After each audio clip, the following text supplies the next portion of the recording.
Oke, bismillahirrahmanirrahim. Assalamualaikum warahmatullahi wabarakatuh. Selamat pagi semuanya. Selamat datang kembali bersama saya di kelas Geodesi Kelautan di hari ini di pekan ke-6, hari Kamis, tanggal 15 bulan 10 tahun 2020.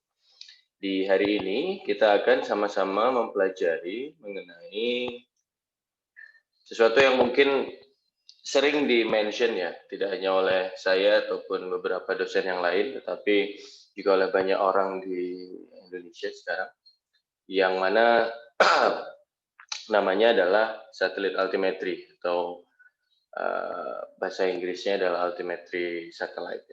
Sudah terlihat gambar ininya, adik-adik sekalian? Sudah, Pak. Sudah, Pak. Harusnya sudah terlihat. Di hari ini kita akan sedikit belajar mengenai yang namanya satelit altimetry atau altimetry satellite itu sendiri. Nah, slide ini pada dasarnya adalah slide dari kuliah saya dari S2 ya, dengan Pak Wolfgang Bosch dari ya kampus saya S2 lalu. Jadi akan ada beberapa bagian-bagian yang tidak akan saya jelaskan dengan terlalu gamblang karena sudah terlalu dalam, nanti takutnya malah lepas gitu ya di beberapa pemahaman yang kalian punya. Nah, tapi sebelumnya saya ingin bertanya dulu, ada yang tahu arti kata atau apa sih altimetry itu, adik-adik sekalian? Sebelum kita masuk ke materi.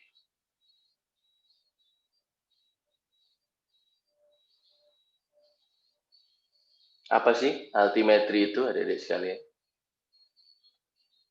Atau alti dulu deh, ada yang tahu apa itu alti? Kalau sudah pernah mendapatkan penjelasan mengenai itu. Di SMA sudah ada materinya sebetulnya. Ada yang tahu alti itu apa? Ayo, nggak ada yang tahu nih apa alti itu? kok diam semua ya? Jadi podcast saya ini. Ayo satu aja, tidak ada. Kalau tidak ada ya ditunjuk berarti. Oh, gimana? Wah, terima kasih Sony sudah berkenan untuk menjawab. Apa sih menurut Sony? Apa sih altimetry itu atau alti? Alti itu ketinggian nggak, Pak? Ketinggian. Oke, terima kasih sekali. Ketinggian. Ya, terima kasih Sony. Jawaban yang baik ya, alti adalah ketinggian adik-adik sekalian. Atau altitude dalam bahasa Inggrisnya. Terima kasih Sony. Nah, kalau altimeter berarti apa tuh? Kalau alti adalah ketinggian, kalau altimeter berarti? Kalau alti Ketinggian permukaan laut, Pak. Kalau altimeter berarti? Sebutin namanya biar nanti bisa saya catat. Kalau alti ketinggian, terima kasih tadi Sony menjawab. Kalau altimetri atau altimeter adalah? Alat untuk mengukur ketinggian dari permukaan laut. Alat untuk mengukur ketinggian dari permukaan laut. Terima kasih Nina. Jawabannya ini ya, terlalu spesifik tapi tidak apa Nina. Terima kasih. Saya masih mau tanya dulu, apa sih altimetri itu? Belum bertanya mengenai satelit altimetri dulu. Altimetri dulu. Altimetri itu alat untuk mengukur ketinggian dalam ukuran meter. Ya, terima kasih Hans. Betul ya, altimetri menurut Hans tadi dijawab oleh Nina, tapi dipangkas sedikit oleh Hans, yaitu alat untuk mengukur ketinggian. Bahkan dijelaskan oleh Hans, mengukur ketinggian dalam satuan meter. Sama saja gitu. Yaitu alat untuk mengukur ketinggian. Jadi pada dasarnya altimetri, kalau ada yang tanya, apa sih Pak altimetri itu? Adalah alat yang digunakan untuk mengukur ketinggian. Nah, sekarang pertanyaannya berubah menjadi ketinggian apa Pak yang diukur? Nah, kalau kalian berbicara mengenai altimeter, altimeter itu alat untuk mengukur ketinggiannya, Itu bisa untuk mengukur ketinggian apa saja, di mana saja, dan kapan saja. Alat itu seringkali ada di mana? Kalau Anda pasti tidak punya pesawat ya, at least pernah main flight simulator atau latihan pesawat itu, di situ nanti ada salah satu alat yang namanya adalah altimeter, mengukur ketinggian si pesawat terhadap nol gitu ya. Kita belum tahu nolnya di mana. Nah, di sini, aduh, ini memang agak mengganggu ya. Kalau ada yang masuk nih memang agak mengganggu. Bentar ya. Sini. Mengganggu sekali. Saya hilangkan sajalah waiting room-nya. Tidak bisa ya. Sudah.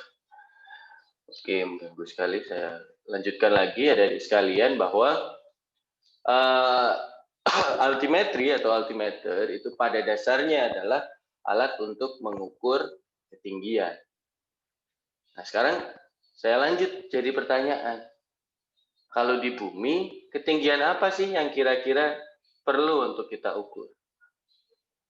Ketinggian apa? Itu yang kira-kira kalau di bumi perlu kita ukur. Yang penting untuk ilmu geomatika atau ilmu geodesi. Ada yang tahu kira-kira ketinggian apa yang perlu kita ukur?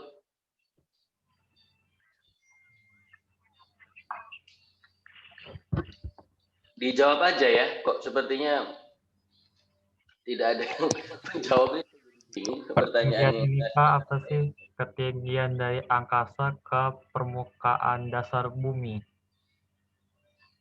Ketinggian dari angkasa ke kemana Hans? Ke permukaan dasar bumi. Permukaan dasar bumi. Permukaan Permukaan dasar bumi bumi lah. itu permukaan bumi atau dasar Permukaan bumi? bumi maksudnya. Permukaan bumi. Oke. Terima kasih Hans. Jawaban yang baik ya. Bahwa salah satu pilar geomatika atau pilar geodesi adalah menentukan bentuk bumi. Itu ya adik-adik sekalian. Dan penentuan bentuk bumi atau penentuan posisi di bumi itu salah satu caranya adalah mengukur ketinggian ya, atau mengukur ketinggian atau bisa dibilang jarak antara sesuatu yang ada di angkasa dengan permukaan bumi itu sendiri.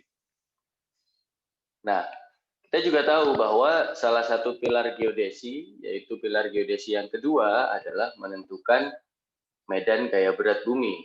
Gitu ya.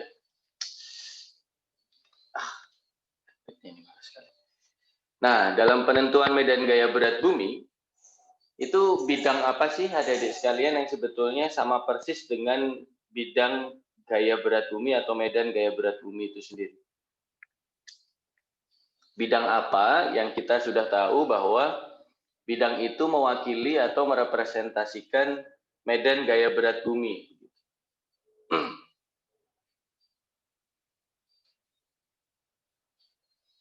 Ayo, ada yang bisa menjawab?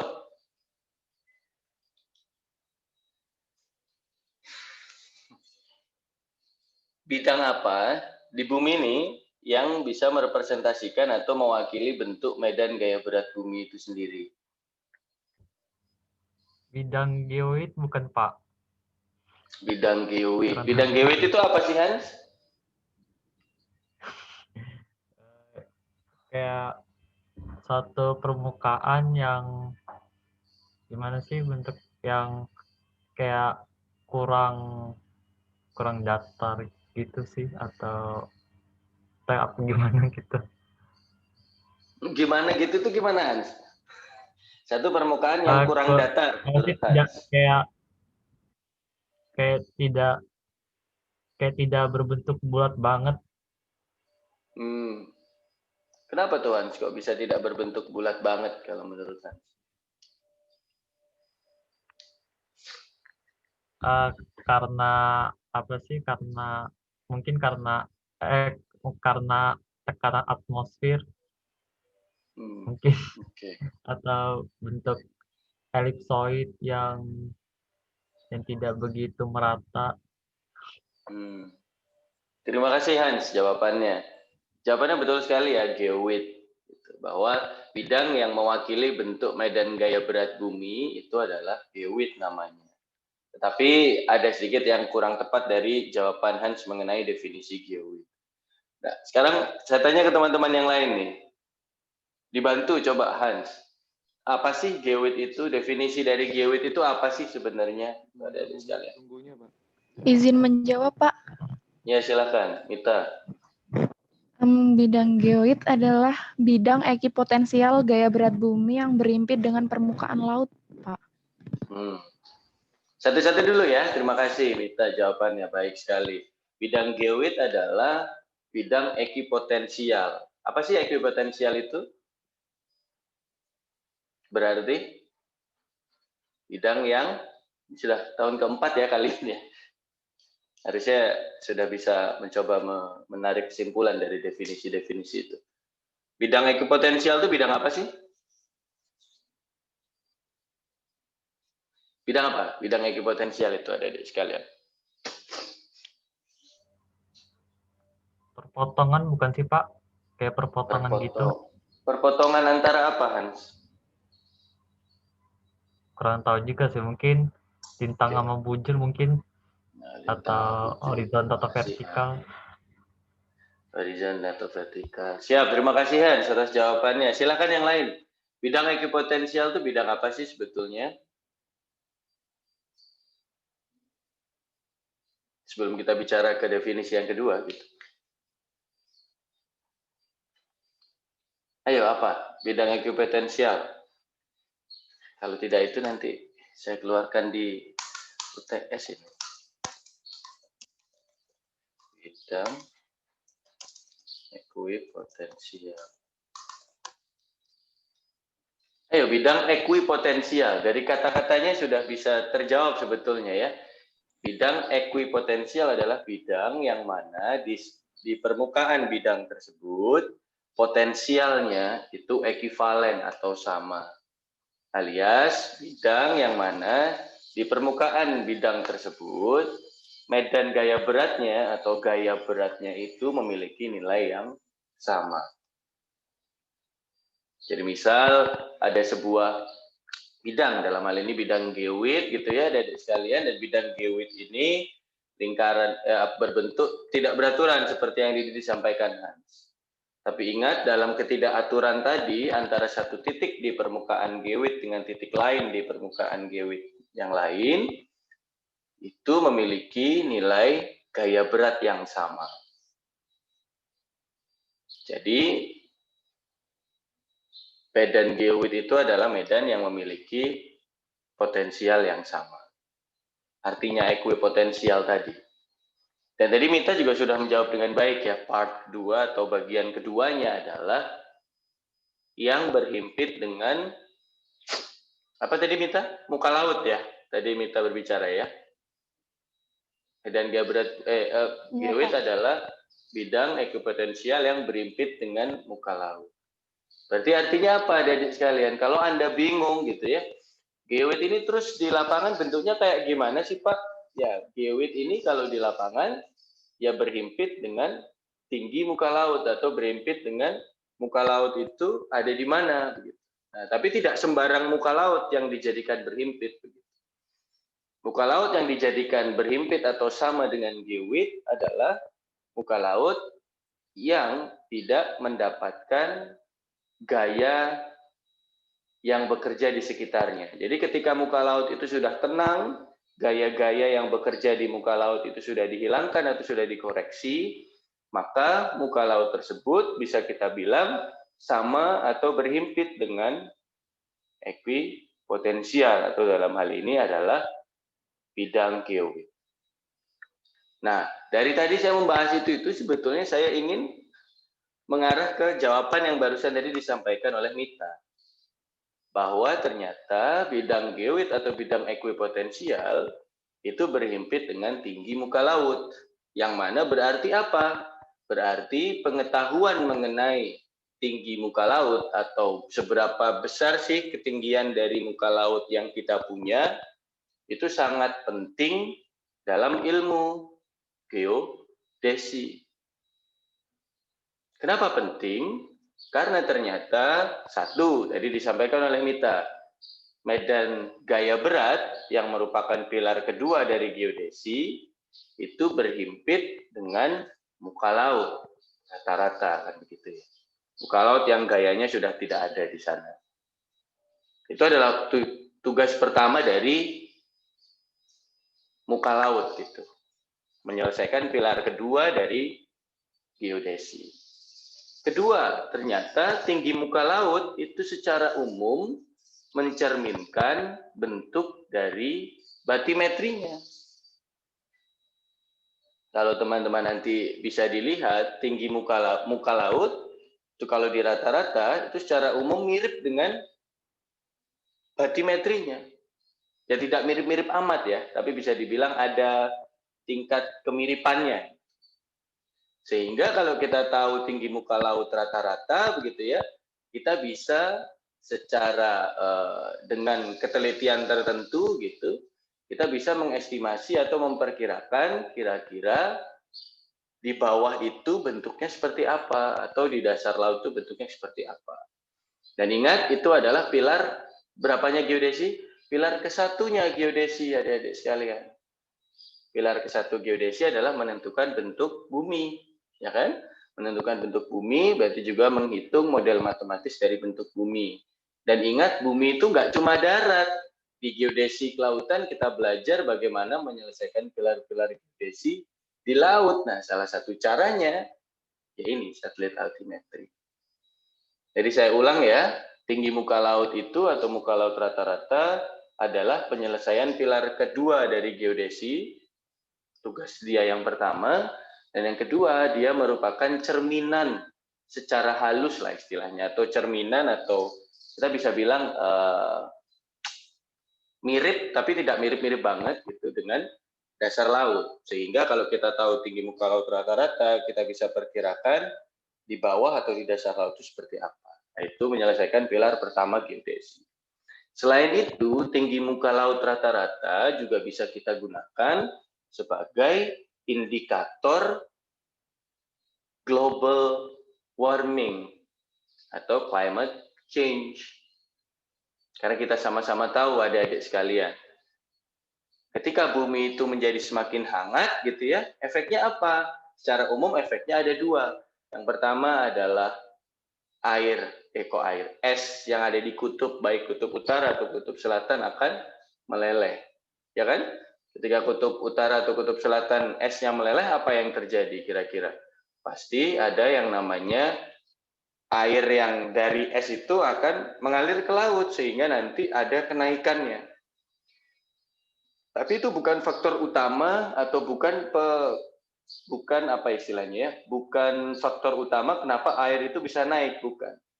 Faktor utama air itu bisa naik karena kalian sama-sama tahu global warming, ya dari bahasanya sudah jelas ya. Berarti bumi itu menghangat kan gitu ya. Ketika bumi menghangat, Anda pernah nyoba apa sih bahasa Indonesianya, merebus air gitu ya, atau godok air, semakin tinggi suhunya, maka air akan apa kira-kira adik-adik sekalian? Ketika air semakin tinggi suhunya, maka air volumenya akan ngapain? Volumenya akan bagaimana? Berkurang, Ya, Pak. kayak besi lah. Bukan berkurang ya. Kalau berkurang mah itu kalau sudah jadi mendidih gitu. Ketika semakin naik suhunya, maka semua benda itu akan cenderung memuai adik-adik sekalian. Dan pemuaian inilah yang sebetulnya menyebabkan naiknya muka air laut. Gitu. Jadi muka air laut itu penting tidak hanya menyelesaikan masalah geodesi, tetapi juga untuk mendeteksi global warming atau climate change. Dan bagaimana caranya untuk mendeteksi tinggi muka laut ini, Pak? Ya, inilah cara yang kita sarankan, yaitu ada namanya satelit altimetri ya adik-adik sekalian. Jadi menggunakan satelit altimetri kita bisa menghitung atau kita bisa ngapain? Kita bisa mendapatkan tinggi muka laut. Nah, sebelum kita menjelaskan bagaimana caranya, kita harus tanya dulu dan bisa menjawab dulu why. Why do we need to measure sea surface height? Untuk apa sih kita perlu mengukur tinggi muka laut? Nah, jawabannya tadi sudah saya jelaskan dari awal. Sampai sini ada yang mungkin ingin bertanya? terlebih dahulu, silakan. Paham ya? Adik-adik sekalian? Paham, Pak. Paham, Pak. Paham apa, Raka? Atau Harisin?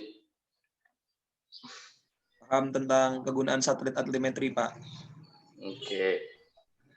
Sebetulnya saya belum berbicara soal altimetri sih. Kalau dari tadi saya berbicara mengenai signifikansi atau pentingnya mengukur muka laut rata-rata atau sea surface height gitu. Dan pentingnya adalah yang tadi saya sampaikan. Nah, alatnya namanya adalah satelit altimetri. Nah, di bawah ini mungkin kalian akan bingung loh, Pak, ini kok tiba-tiba ada radar, laser, SAR atau INSAR. Nah, ini nanti akan saya jelaskan. Tapi pada dasarnya untuk tingkat S1 begitu ya, kita akan berfokus pada yang bagian pertama.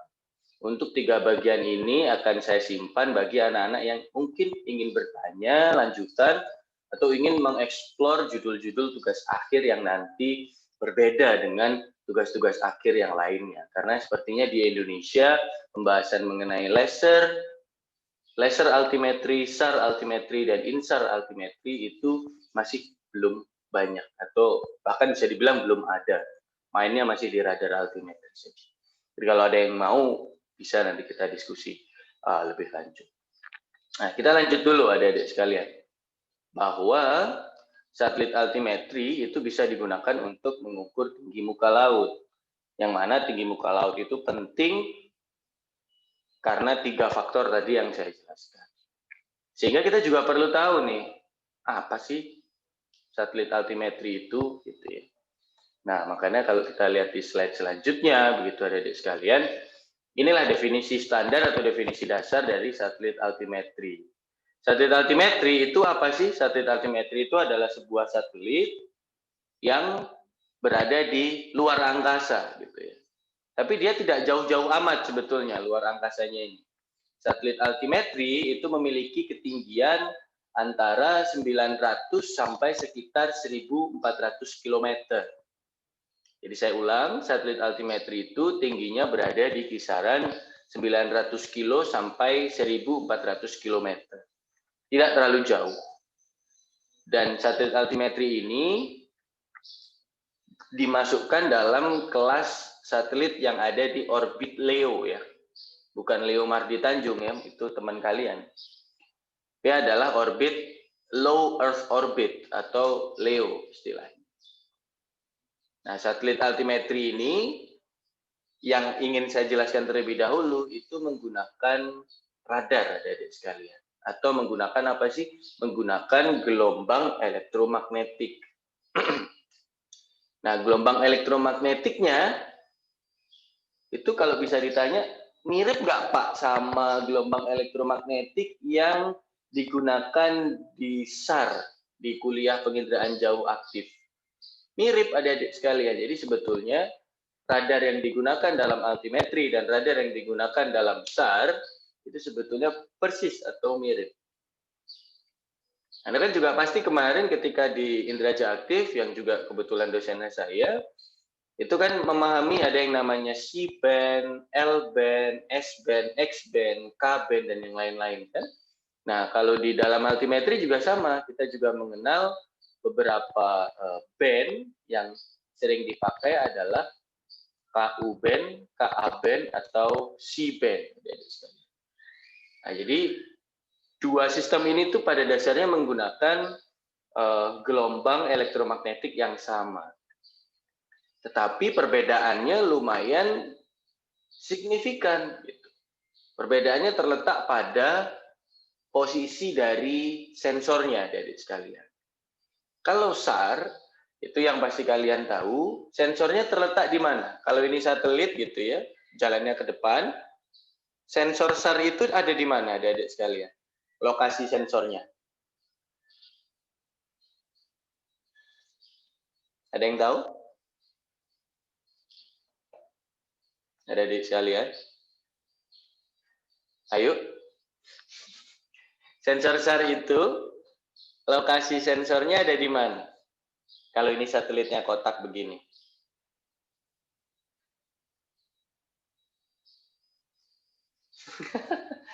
Ayo, tidak ada yang mau jawab atau bagaimana ini?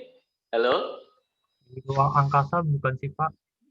Iya, satelitnya memang di luar angkasa, Hans. Terima kasih. Maksud saya, sensornya itu kalau dalam si kotak satelitnya itu lokasinya ada di mana gitu, maksud saya.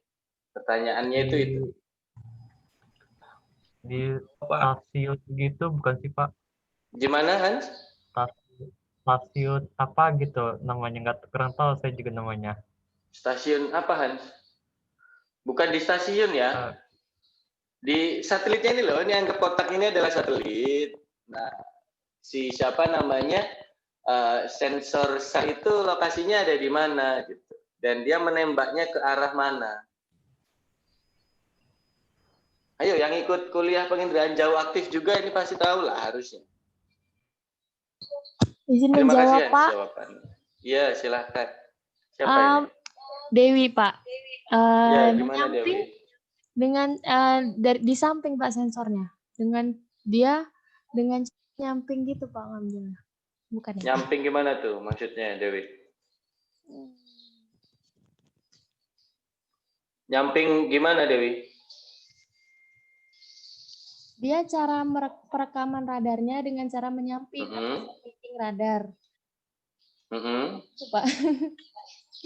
Side looking. Iya, memang betul side looking ya. Berarti kalau dari kotak ini kira-kira ada di mana, Dewi? Tempat radar, tempat sensornya ada di mana kira-kira? Ada di bawah kah, di samping sini kah, atau di atas kah? Di samping, Pak. Di samping sini berarti ya, kalau menurut Anda di samping sini gitu ya? Iya. Oke, terima kasih Dewi jawabannya. Jadi adik-adik sekalian, untuk SAR itu tetap di bawah gitu, bukan di samping ya. Tetap di bawah, tapi ngelihatnya ke samping. Tetap di bawah, tapi ngelihatnya ke samping. Jadi kalau misal kita ibaratkan radar gitu ya, nah ngelihatnya itu, lokasi sensornya itu tetap di sini, di kotaknya tetap di bawah gitu. Tetapi melihatnya itu ke samping, begini melihat. Dengan sudut yang dinamakan incidence angle, kan begitu ya. Ini sudutnya, theta incidence angle. Ini adalah SAR, S-A-R. Tapi adik-adik sekalian, kalau altimetri itu nggak begitu. Altimetri itu, ini kotak satelitnya, sensornya di mana? Ya di bawah juga, mirip seperti SAR. Tetapi bedanya, kalau altimetri itu nggak ke samping ngelihatnya, tapi kemana? Ke nadir atau dengan incidence angle 0 atau hampir 0, sehingga dia nanti melihatnya begini adik-adik sekalian. Nah, kalau SAR kan melihatnya begini ya, set. Nah, kalau altimetri melihatnya begini. Inilah bedanya adik-adik sekalian. Dan nanti adik-adik sekalian hasilnya juga berbeda. Mungkin ada yang selama ini bingung ya, terus hasil altimetri itu kayak apa sih Pak hasilnya? Hasil altimetri tidak seperti SAR adik-adik sekalian. Kalau SAR kan hasilnya gambar, ya kan? Gambar yang mewakili keadaan nyata di bumi gitu, seperti image satelit gitu, atau satellite image gitu, satellite imagery. Sedangkan altimetri hasilnya bukan gambar adik-adik sekalian, tapi altimetri itu hasilnya adalah satu titik saja hasilnya yang mewakili jarak, karena altimetri itu mainnya adalah ketinggian atau mengukur jarak. Jadi kalau ada yang tanya, Pak, hasil altimetri itu nanti gambar nggak sih? Apakah altimetri itu bisa saya bilang sebagai satelit penginderaan jauh, Pak? Kalau saya pribadi, saya agak kurang merasa tepat bahwa altimetri itu bukan satelit penginderaan jauh. Altimetri itu ya satelit yang berdiri sendiri gitu ya, karena penginderaan jauh itu cenderung pembahasannya adalah berbentuk gambar atau berbentuk image dari permukaan bumi. Sedangkan satelit altimetri, meskipun dia juga sama-sama mengukur permukaan bumi, hasilnya bukan gambar, tetapi sebuah data angka yang mencerminkan sebuah parameter. Nah, parameter apa yang diukur sama altimetri nanti akan kita jelaskan sedikit di belakang. Jadi saya ulang adik-adik sekalian, altimetri itu adalah sistem satelit yang mengukur menggunakan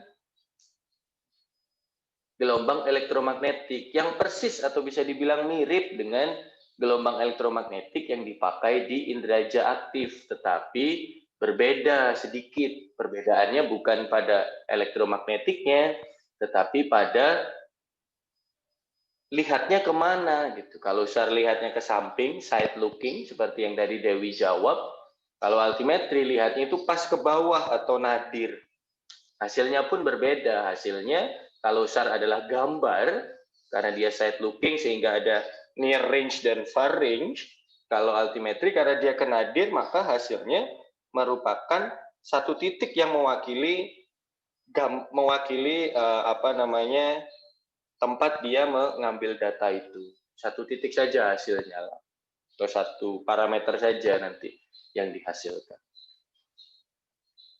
Ya, ini saya tidak perlu menjelaskan KUB dan sebagainya, ini sepertinya tidak relevan lah menurut saya. Nah, intinya nanti perbedaannya lagi ada di sekalian. Kalau SAR itu kan bisa bekerja di darat dan di laut gitu ya.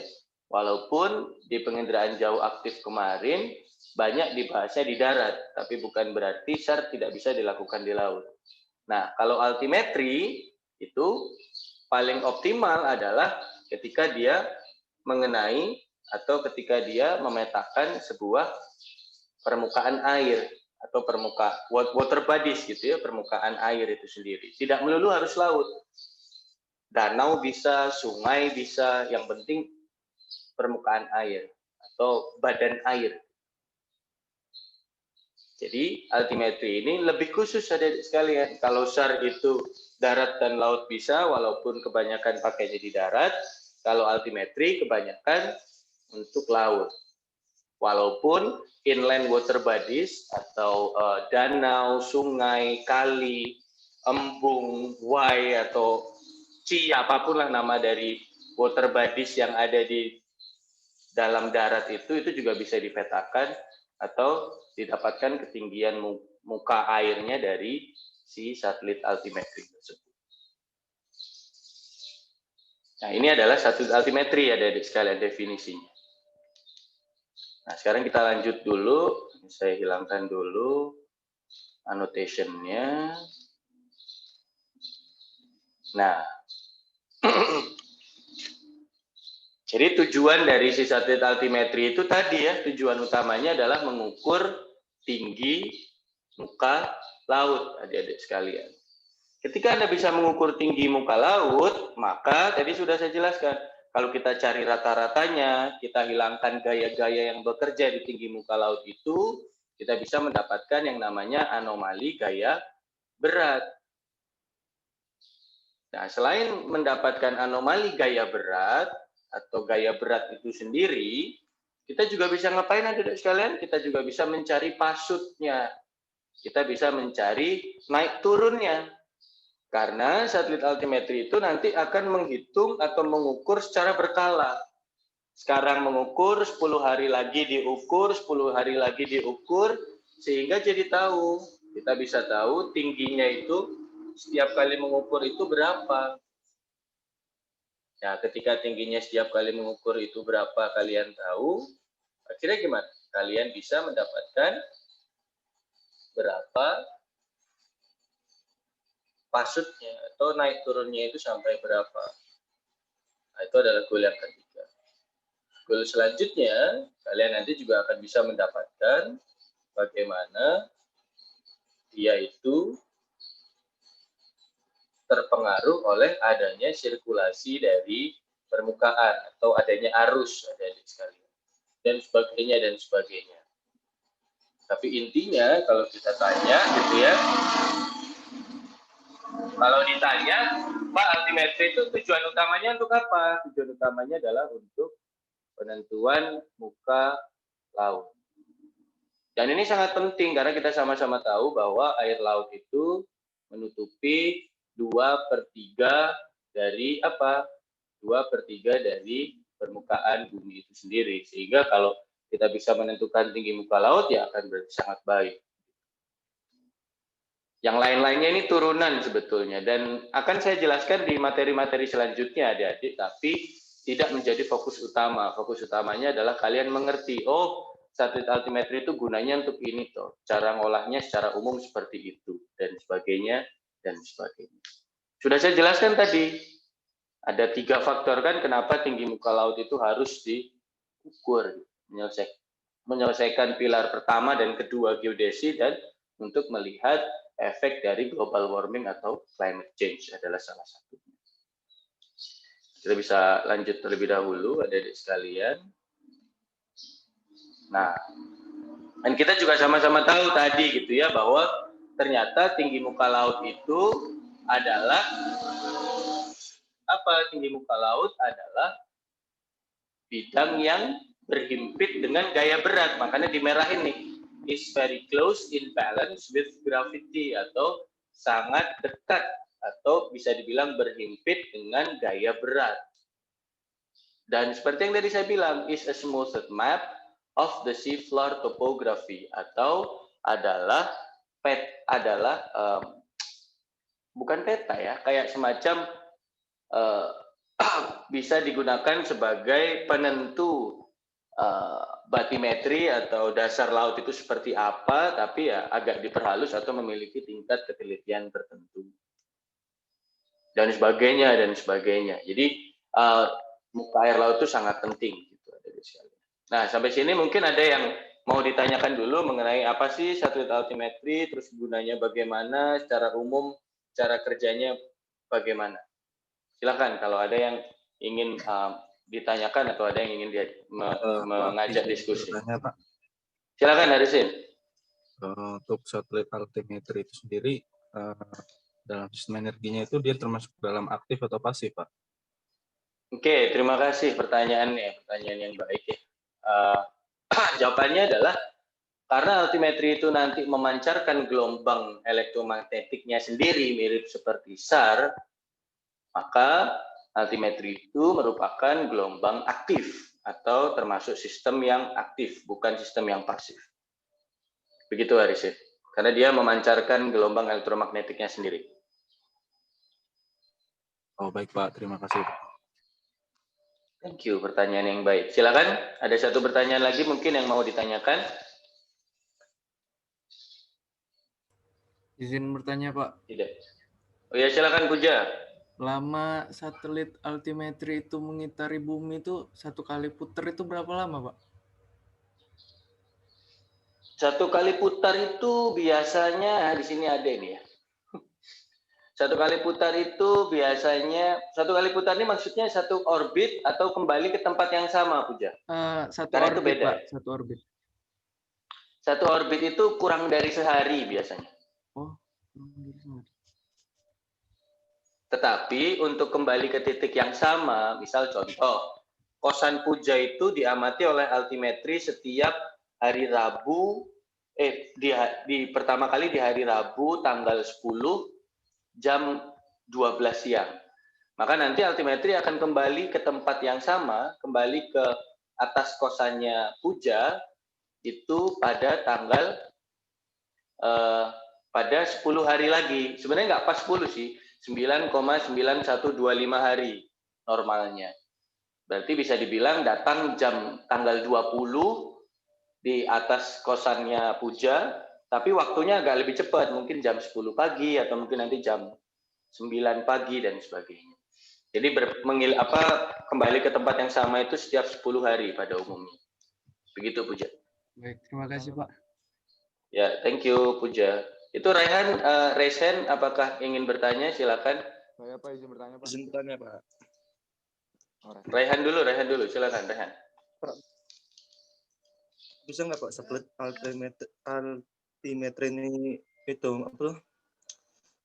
Mengukur suhu Pak, temperatur muka air laut. Soalnya kan kata Bapak sendiri kan satelit altimetri kan hanya memperoleh sebuah titik, itu pun jarak Pak. Oke, pertanyaan yang cukup baik ya. Kita kembali dulu kepada definisi bagaimana cara mengukur suhu air laut. Kalau mengukur suhu air laut menggunakan termometer, altimeter nggak bisa ya, karena altimeter kan ngukurnya dari atas langit yang lumayan jauh. Kalau Anda, saya kembalikan pertanyaannya ke Rehan sebetulnya. Suhu itu diukurnya gimana sih, Rehan? Parameter apa sih yang mencerminkan suhu sebetulnya? Kira-kira kalau menurut Rehan?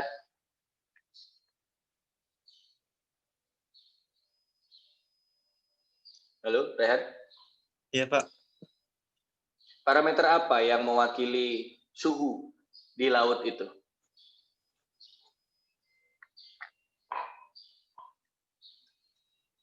Tingkat. Saya juga kurang tahu. Oke, saya mungkin tambahkan informasi sedikit ya Rehan, bahwa selama ini orang mengukur suhu permukaan laut menggunakan penginderaan jauh, itu pada dasarnya melihat nilai hamburannya atau nilai backskatternya. Itu dalam hal ini berarti melihat nilai digital number dalam konteks passive remote sensing gitu ya.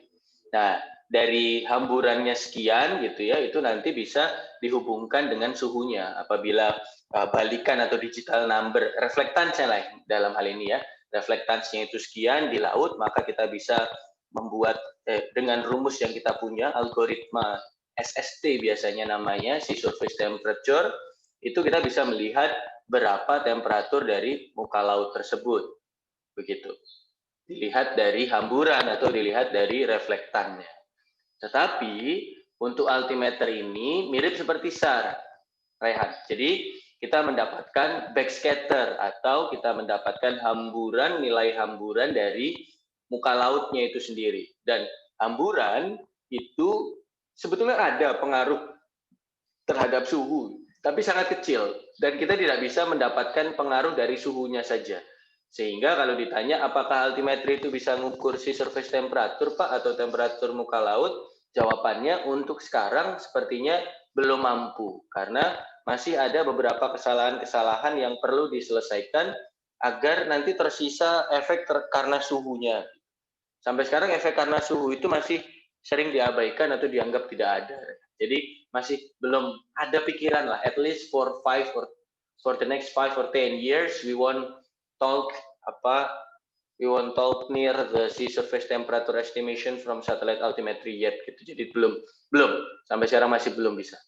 Itu mungkin jawabannya Rehan. Semoga menjawab ya. Ya, Pak. Terima kasih, Pak. Tadi ada lagi yang mau bertanya satu itu, apakah Rehan atau ada yang mau tanya lagi? Satu pertanyaan lagi sebelum kita lanjutkan mungkin. Saya, Pak. Ya, saya ini siapa nih? Silakan. Oh iya, gimana Fatih? Untuk saya belum nemu nih Pak, apakah dari setiap satelit altimetri yang udah mengorbit di bumi ini bentuk suaranya tidak terdengar, punten. Jenis orbit dari satelit altimetri apakah di setiap satelitnya itu berbeda atau gimana Pak? Oke, jawaban yang pertanyaan yang baik ya. Jadi adik-adik sekalian, kalau boleh saya sampaikan juga begitu ya, atau saya sedikit bukan dibilang sombong ya, menyampaikan fakta bahwa satelit altimetri itu adalah salah satu satelit yang paling kontinu di seluruh dunia, adik-adik sekalian. Artinya kontinu itu apa? Satelit altimetri sejak zaman dulu sampai sekarang itu pada dasarnya sistemnya selalu sama.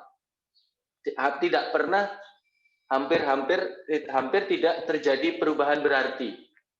Artinya apa? Satelit altimetri itu biasanya orbitnya akan selalu sama antara satu satelit dan satelit yang lain, yang didapatkan sama, dan kesemuanya itu bisa digabungkan menjadi satu data yang keseluruhan. Jadi kalau kita bicara sedikit mengenai sejarah ya dari sekalian, bahwa altimetri itu dulu dimulai tahun 73 dengan satelit Skylab 1 milik Amerika. Terus lanjut sampai di tahun 90-an awal dengan satelit yang namanya Geosat 1 dan ERS ya. Nah, lalu di 94 naik yang namanya TP, Topex Poseidon. Kalau Skylab, Geosat, dan IRS itu milik Eropa. Nah, kalau Topex Poseidon itu milik Prancis dan Amerika. Nah, mulai tahun 91 itu dari data Geosat itu, adik-adik sekalian, maka sebetulnya satelit altimetri datanya sudah mulai bisa digunakan sampai tahun 2020. Dan ini contoh ya, Topex Poseidon itu di tahun 94 naik, di tahun 99 mulai agak rusak. Nah, sebelum Topex Poseidon rusak, di orbit yang sama, Prancis dan Amerika itu mengeluarkan yang baru namanya Jason 1. Mulai tahun 2001 atau 2002 seingat saya. Topex Poseidon hilang. Tapi sebelum hilang itu masih ada overlapnya gitu, waktu antara Jason 1 dan Topex Poseidon. Jason 1 berputar terus dengan orbit yang sama seperti Topex Poseidon sampai 2008. Nah, di tahun 2006, Prancis dan Amerika sudah mulai mikir, kita harus buat yang baru. Akhirnya dia buat baru, Jason 2. Sistemnya sama, bentuk satelitnya persis, orbitnya pun persis. Di tahun 2006 atau 2007, saya agak lupa, diluncurkanlah Jason 2. Akhirnya Jason 1 dan Jason 2 itu memiliki orbit yang sama. Jason 1 rusak, Jason 2 lah berputar 2008. Sampai tahun 2016 atau 2017, saya agak lupa. Nah, lalu dilanjutkan sekarang dengan Jason 3. Jadi artinya apa? Karena tujuannya sama, Fatih, satelit altimetri itu tujuannya persis, yaitu untuk mengetahui tinggi muka laut, maka akan sangat baik apabila orbit itu sama dan hasilnya itu bisa dibandingkan. Nah, inilah keunggulan dari satelit altimetri. Satelit altimetri itu memiliki data yang baik dalam tanda kutip sejak tahun 91 sampai sekarang. Sampai 15 Oktober 2020 ini datanya masih selalu berlanjut gitu. At any given moment pasti akan selalu ada satelit altimetri yang sedang berputar dan mendapatkan data. Dan pada umumnya satelitnya itu sistemnya atau orbitnya akan tergantung keluarga dari si satelitnya itu sendiri. Jadi ada keluarga Topex Poseidon, ada keluarga Sentinel, lalu ada keluarga yang lain itu tapi sudah tidak ada, itu keluarga Cryosat dan Saral Altica yang seperti itu. Jadi pada dasarnya biasanya tergantung negara yang meluncurkan orbitnya. Tapi sekali negara tersebut memilih orbit satelit altimetri, biasanya akan selalu sama orbitnya untuk keluarga satelit tersebut. Ya contoh keluarganya tadi, Topex Poseidon, dilanjutkan Jason 1, dilanjutkan Jason 2, dilanjutkan Jason 3. Paham sampai sini, Fatih, kira-kira? Berarti dapat dikatakan orbitnya itu stasioner, Pak? Oh bukan, orbitnya tidak stasioner ya.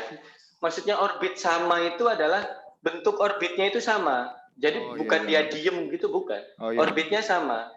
Dan orbitnya itu seperti yang tadi saya sampaikan di awal kelas, termasuk orbit Leo ya, atau low Earth orbit, karena dia memiliki ketinggian terbang itu 800 atau tadi saya bilang 900 sampai 1200 km.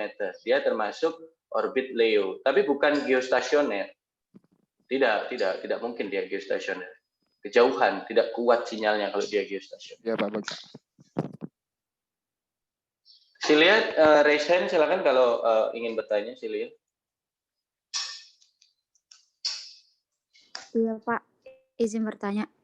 Kalau misalkan resolusi dari untuk data ukuran jarak altimetri yang baik itu berapa ya, Pak? Nah, ini berbicara sesuatu yang baik ya, yang mana kebetulan akan saya jelaskan sebetulnya di slide yang ini. Terima kasih pertanyaan yang baik dari Silia. Silia bertanya, berarti resolusinya satelit altimetri itu berapa gitu? Maksudnya resolusi ini dalam senti atau meter kan ya berarti ya? Siapa namanya Silia, betul? Iya, Pak. Nah, altimetri itu biasanya tidak pernah membicarakan mengenai resolusi spasial. Kenapa? Karena data hasil altimetri itu tidak sama dengan data dari citra satelit yang mungkin kalian sering pelajari mulai semester 1 sampai semester 7 ini. Kalian selalu berbicara di kuliahnya mungkin Bu Wana, Pak Rian, dan kuliah-kuliah penginderaan jauh ya Pak Ulin, Pak Adam. Ada yang namanya GSD kan, atau Ground Sampling Distance, atau kalau dalam konsep Indraja adalah Spatial Resolution. Ada yang 5 cm, 50 cm dalam konteks Pleiades, 30 meter dalam konsep Landsat, begitu ya. Nah, di altimetri kita tidak pernah berbicara hal itu. Kenapa? Karena hasil dari altimetri itu bukan gambar. punten ini ada yang masuk. Karena altimetri itu hasilnya bukan gambar. Jadi saya ulangi lagi, hasil altimetri itu bukan gambar. Hasil altimetri adalah sebuah titik yang mewakili pengambilan data di lokasi tersebut. Jadi kalau kalian tanya, mungkin Silia nanya, lah terus berarti hasil altimetri itu gimana Pak? Kalau hasil selesai, satu data altimetri itu bentuknya gimana sih Pak? Gambar kah? Image kah? Animasi kah? Enggak, hasilnya adalah satu nilai aja. Satu nilai angka saja gitu. Angka yang bisa Anda otak-atik, Anda tambah, Anda kurang, Anda bagi, Anda kali gitu. Anda buat statistik dan yang lain-lainnya. Dari situ baru bisa keluar informasi mengenai tinggi muka laut di area tersebut. Dan kalau ditanya, satu titik ini mewakili berapa kilo Pak? Mungkin maksudnya begitu ya kalau dibilang dalam konsep resolusi resolusi spasial, ada tulisannya di sini 2 sampai 11 kilo tergantung ketinggian dari si satelitnya itu sendiri. Jadi umumnya memang footprint atau satu data dari altimetri itu mewakili lingkaran yang sebesar radiusnya itu 2 sampai 11 kilo, adik-adik sekalian. Bukan radius ya, diameter, sorry salah. Kalau radiusnya ya berarti separuhnya. Jadi sekali nembak ya, ciu gitu, turun ke bawah, dibalikin lagi. Nah, dia itu akan mengcover area sebesar 2 sampai 11 kilo ini. Ini tampak dari atas ya, ini tampak dari atas. Jadi sebesar ininya, besar di bawah permukaan buminya itu 2 sampai 11 km. Dan 2 sampai 11 km itu hanya diwakili oleh satu nilai saja. Jadi tidak diwakili oleh banyak nilai gitu. Dan jangan harap nanti hasilnya itu, oh di sini itu gambarnya gimana, itu enggak. Hasilnya cuma satu angka saja. Misal angka di sini 800 dapatnya. Ya udah nanti di datanya altimetri itu di sini cuma terekamnya 800, udah gitu. Paling dengan informasi di sini tuh bujurnya berapa, lintangnya berapa, udah begitu aja. Bagi teman-teman yang pernah mengolah data altimetri pasti memahami apa yang saya maksudkan. Kalau belum, nah berarti ini nanti perlu kita jelaskan dan perlu dibuat contoh-contoh soal dan tugas. Gimana Silia? Apakah sekiranya paham Silia maksud saya? Iya Pak, lumayan paham. Makasih ya Pak. Ya, thank you. Kata-kata lumayannya bikin saya curiga, wah ini kayaknya belum. Tapi ya nggak apa-apa, nanti kalau misal ada yang perlu ditanyakan lagi, nanti bisa ditanyakan saja, tidak perlu takut. Nah, di sini akan saya sedikit jelaskan mengenai, terima kasih, lihat karakteristik dari radar altimetri atau altimetri itu umumnya seperti apa. Pertama, dia sering menggunakan 3 band yang tadi saya sampaikan ya, ada KU band, C band, dan KA band. Tapi yang paling sering dipakai adalah band KU, adik-adik sekalian. Ini sebenarnya tidak seberapa penting sih, tapi nggak apa-apa jadi informasi dasar. Nah, kalau di SAR, duration dari impulsnya mungkin agak sedikit lebih lama daripada 12,5 nanosekon. Nah, kalau di altimetri itu Anda mendapatkan 12,5 nanosekon, adik-adik sekalian. Dan dalam satu dalam satu data gitu ya, dalam satu dalam satu sekon atau dalam satu detik, altimetri itu bisa mendapatkan 1000 sampai 4000 gelombang yang dipancarkan. Jadi ada 1000 sampai 4000 gelombang yang dipancarkan setiap detiknya. Karena ya tadi saya bilang, pulse repetitionnya 1000 sampai 4000, berarti artinya kalau kita ambil 1000 gitu ya dalam satu detik, berarti ada 1000 gelombang yang diturunkan ke bawah dan ada 1000 gelombang yang akan diterima lagi, gitu kan. Nah, dari data-data yang ada itu nanti akan dibentuk gambar seperti ini, adik-adik sekalian. Bingung ya? Gak apa-apa, nanti kita akan ada penjelasan di belakang sedikit.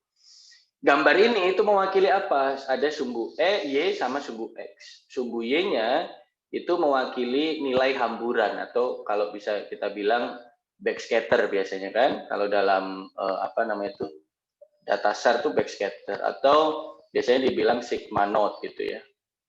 Nah, sumbu X-nya ini adalah waktu, adik-adik sekalian, T. Nah, dari gelombang-gelombang yang diterima itu nanti akan dicoba di rata-rata. Oh, rata-ratanya setiap 0,1 skon atau 0,025 skon. Nah, dari data rata-rata itu nanti akan ditemukan satu nilai di setiap detiknya. Yang mana nilai itu nanti akan mewakili berapa jarak antara satelit menuju ke permukaan lautnya sini. Jangan bingung ya, kalau nanti bingung bisa ditanyakan lagi ke saya. Nah, kita lanjut dulu adik-adik sekalian. Saya tidak akan menjelaskan ini, terlalu membingungkan. Nah, ini maksud dari radar ekonya adik-adik sekalian, atau maksud dari tadi yang saya sampaikan mengenai gelombangnya. Ingat ya, contoh tadi Anda bisa lihat bahwa di sini pulse repetition-nya adalah 1000 sampai 4000 Hz, atau ada 1000 sampai 4000 gelombang dalam 1 detik. Berarti satu gelombang berapa milisekon atau berapa nanosekon kira-kira adik-adik sekalian? Ada yang tahu? Kalau kita buat frekuensinya 1000 Hz, berarti satu gelombang atau satu pulse itu keluar setiap berapa milisekon atau setiap berapa detik? Coba dihitung ya, saya ke belakang sebentar. Kalau 1000 Hz itu satu gelombang itu keluar setiap berapa milidetik atau setiap berapa milisekon? Silakan, coba dihitung dulu.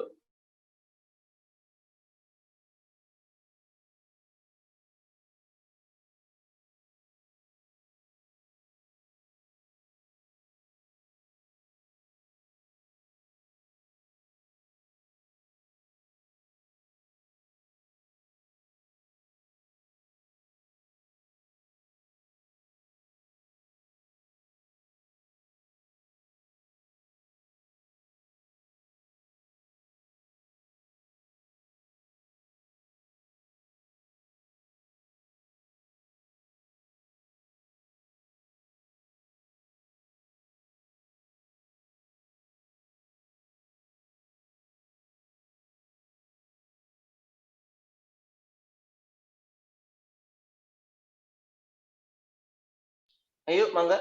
Berapa? Kita coba hitung sama-sama, adik-adik sekalian. 1000 Hz atau 1000 gelombang dalam 1 detik. Hertz begini ya. Berarti satu gelombang berapa milidetik kira-kira adik-adik sekalian? Ada yang tahu?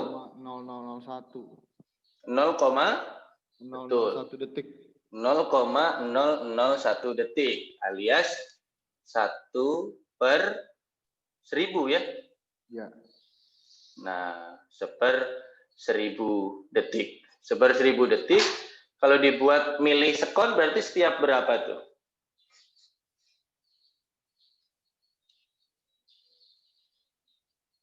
Kira-kira. Milisekon itu berapa nol di belakang koma sih?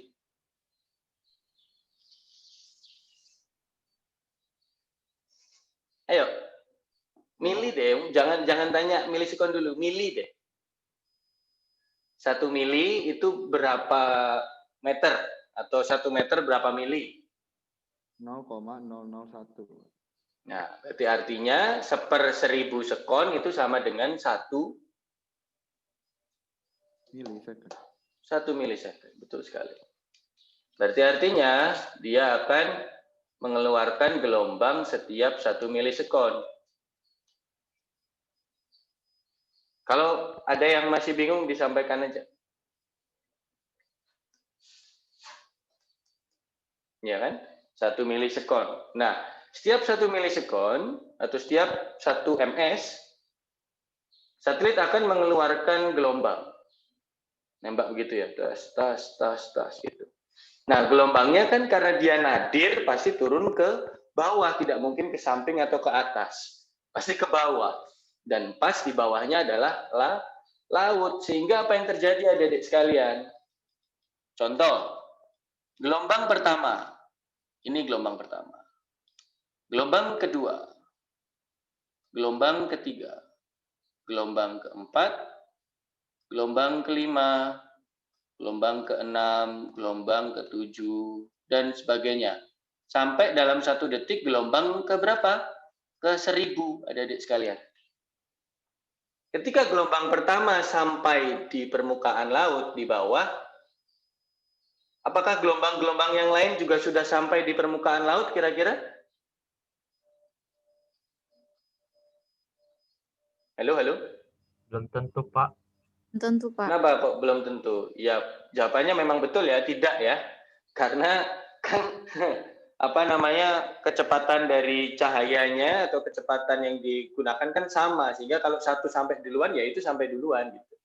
Nah, ketika yang paling bawah sampai duluan dan menyentuh permukaan yang memantulkan, apa yang terjadi di pantulan itu, adik-adik sekalian? Akan ditangkap oleh siapa? Akan ditangkap oleh satelit ya. Atau bingung nggak ini sampai penjelasan saya sekarang ini bingung nggak nih sekarang? Atau tidak tahu gambar ini itu maksudnya apa? Saya coba kasih tahu gambar ini dulu lah. Kalau tidak tahu biru di bawah ini apa? Ini adalah permukaan air laut, ada ya biru yang ini. Nah ini kan mewakili altimetri kan di atas, permukaan air lautnya di sini, itu kan dipantulkan gini kan, tas gitu, terus gitu kan. Nah kenapa kok ada tiba-tiba ada banyak gelombang itu? Saya ingin mewakili bahwa oh ternyata dalam 1 detik itu terjadi 1000 gelombang. Nah ketika gelombang pertama sampai di bawah, gelombang ke 1000 itu bisa jadi baru keluar dari si satelitnya kan begitu.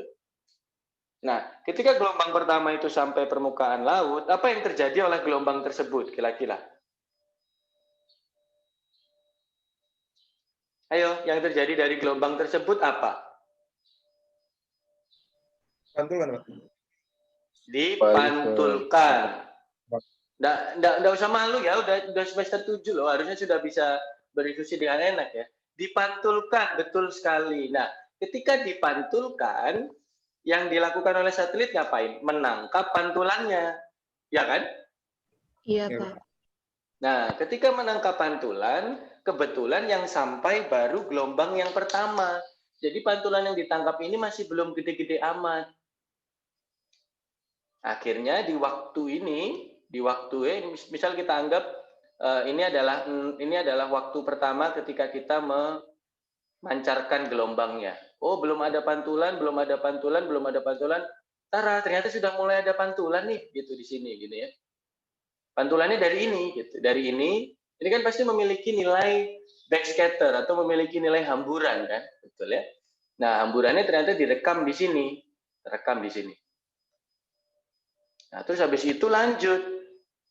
Seiring berjalannya waktu, gelombang yang sampai di permukaan lautnya itu semakin banyak nggak? Yang sampai dan dipantulkan? Iya, Pak. Semakin banyak kan? Sehingga ketika proses yang di sini, oh ternyata yang sampai di permukaan laut dan mulai dipantulkan itu semakin banyak. Karena gelombang yang dipantulkan semakin banyak, maka hamburannya juga akan semakin apa? Hamburannya akan semakin besar. Bukan semakin banyak hamburan, nilai hamburannya akan semakin besar. Sehingga lingkarannya akan membesar. Karena kan yang gelombang pertama juga akhirnya menyebar ke sekitarnya, gelombang yang kedua dan sebagainya sudah mulai sampai di situ. Sehingga nilainya kan gelombang yang sekitarnya ditambah nilai yang ini kan gitu. Sehingga seiring berjalannya waktu dia akan mulai naik karena hamburannya yang direkam semakin banyak kan. Nah, sampailah di posisi yang ketiga. Di posisi yang ketiga itu bisa kita katakan sebagai puncak atau titik nol dari si hamburannya. Kenapa? Karena ini bisa dibilang di tengah-tengahnya begitu. Nah, ini menjadi semakin besar karena ternyata gelombang pertama itu sudah sampai pinggirnya dipantulkan, gelombang kedua, ketiga, keempat, kelima sampai hampir gelombang mungkin kesekian ratus itu sudah dipantulkan juga oleh permukaan air lautnya sehingga yang dipantulkan hamburannya nilainya semakin besar di sini. Nah, tapi seiring berjalannya waktu Kan kalau sudah dipantulkan habis ya, nggak ada lagi. Let's say setiap 1000 itu terus di stop dulu gitu. Nah akhirnya ada momen ketika dia sudah sampai puncak terus dia habis gitu kan. Tidak ada gelombang lagi yang bisa dipantulkan. Akhirnya nilai hamburannya akan serta-merta akan mulai turun atau mulai habis begini. Karena gelombang yang dipantulkan sudah nggak ada lagi, gelombangnya sudah habis gitu. Sampai sini paham nggak adik-adik sekalian? Nah, gambar yang ini kalau Anda lihat, ini mewakili dari bagaimana si pantulan itu melewati atau dipantulkan oleh permukaan air laut. Karena kita sama-sama tahu yang namanya gelombang itu, gelombang elektromagnetik itu tidak mungkin lurus terus gitu, tidak mungkin seret gitu kan, nggak, pasti dia akan melengkung gitu ya. Yang sampai tengah dulu, nanti lama-lama pinggir-pinggirnya juga akan sampai atau pinggir-pinggirnya akan mencapai di permukaan yang memantulkan itu tadi. Dalam hal ini adalah permukaan air lautnya. Bingung nggak ada adik sekalian? Pak, mau nanya Pak. Ya, silakan Puja. Berarti gelombangnya itu nggak selalu dikeluarin ya Pak ya? Ada jedanya buat nggak nembakin gelombang gitu ya Pak? Nah, ini kenapa kok? Terima kasih, pertanyaan sangat baik Puja ya. Tadi kenapa kok saya tiba-tiba bilang dia kok ada momen ketika dia tidak mengeluarkan, biar kamu nggak bingung gitu. Karena asumsinya begini, setiap 1 detik dia itu akan merata-rata gelombang yang dia tangkap di area tersebut. Nah, nanti detik selanjutnya dia anggap lokasinya udah beda. Jadi di lokasi tersebut ya cuma 1 detik das gitu. Nunggu habis, ya sebenarnya nggak nunggu habis karena dia kan sambil jalan terus ya. Tapi kita asumsikan biar gampang dulu lah. Set, nembak, set, berhenti kan, di daerah ini udah dapat. Nah, dia jalan 1 detik kemudian, turun di selanjutnya lagi, 1 detik, jalan lagi, turun lagi, dan sebagainya. Sehingga dalam waktu 1 detik, di satu daerah itu atau di satu lokasi dianggapnya hanya ada 1 titik saja. Ya bukan berarti ada on-off-nya gitu, enggak ya Puja ya. Ini cuma biar gampang aja. 1 detik, 1000 gelombang, habis, jalan, 1000 gelombang, habis, jalan, 1000 gelombang, habis, jalan, gitu. Begitu Puja. Jadi tidak ada on-off-nya sebenarnya. Tapi untuk mempermudah konseptualnya, ya kita anggap setiap 1000 itu stop dulu lah di lokasi itu. Karena nanti 1000 selanjutnya itu dilakukan di lokasi selanjutnya, dan sebagainya. Begitu Puja. Baik, terima kasih Pak. Thank you. Pertanyaan sangat baik. Silakan kalau ada yang mau bertanya lagi, masih jam 10.08. Saya nanti tutup kayaknya sampai di rumus standarnya saja dulu. Dari sini ada yang masih bingung atau masih ingin bertanya, monggo dipersilahkan.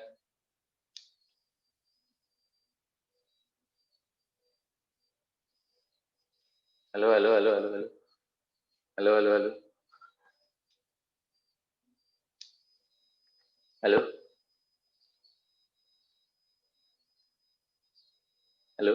Iya, Pak. Atau gini deh, kalau misal ternyata berbahasa Inggrisnya tadi gambarnya bingung, saya coba kasih yang gambar bahasa Indonesia ya. Ini slide-nya Pak Irwan Meilano di kelas geodesi satelit kemarin. Bahwa sinyal yang pertama ini, kalau Anda lihat sama-sama, ya mirip seperti yang tadi saya sampaikan. Yaitu, ini sinyal begini ya, warna merah lagi nggak kelihatan. Oranye lah, sama aja, oranye nggak kelihatan juga. Biru muda. Nah, gambarnya gini, nah nanti dia akan turun. Ketika turun ke bawah, yang sampaikan yang ini dulu. Sehingga datanya yang ini. Nah, dari yang tidak ada data, langsung kerekam, wih banyak datanya gitu kan. Wih banyak datanya yang warna merah. Nah, setelah yang ini habis, rekamannya kan yang sampai di permukaan laut, pinggir-pinggirnya gitu ya. Nah, ketika pinggir-pinggirnya, maka jadinya seperti ini. Nah, akhirnya, mulai turun nih, mulai puncak. Nanti lama-lama kan 1 gelombang itu habis. Nah, karena yang terekam sisa-sisa pinggirnya aja, maka dia akan semakin turun. Jadi seperti yang saya jelaskan di gambar ini ya, adik-adik sekalian, bahwa nanti citra altimetri itu secara umum akan seperti ini. Seperti apa sih Pak? Awalnya kosong, lalu tiba-tiba mulai merekam hamburan atau kembalian gitu ya. Nanti setelah semuanya selesai terhambur, dia akan kembali kosong lagi begini. Ini adalah backscatternya, atau mungkin bisa dikatakan sigma notnya ya, berapa besar hamburan yang dipantulkan oleh permukaan air lautnya. Dan ini adalah waktu, seperti yang tadi saya sampaikan di slide yang sebelumnya, singkat ini T. Nah, kenapa kok gambarnya bisa begitu, bisa begini gitu? Nah, dari konsep yang ini saya jelaskan ini tadi. Di gelombangnya dipantulkan, ketika mantul pertama dikit, lama-lama banyak, gelombangnya ada tambahan, nah akhirnya habis. Jadi naiknya begini, seret. Sampai sini paham? Tak paham, Pak.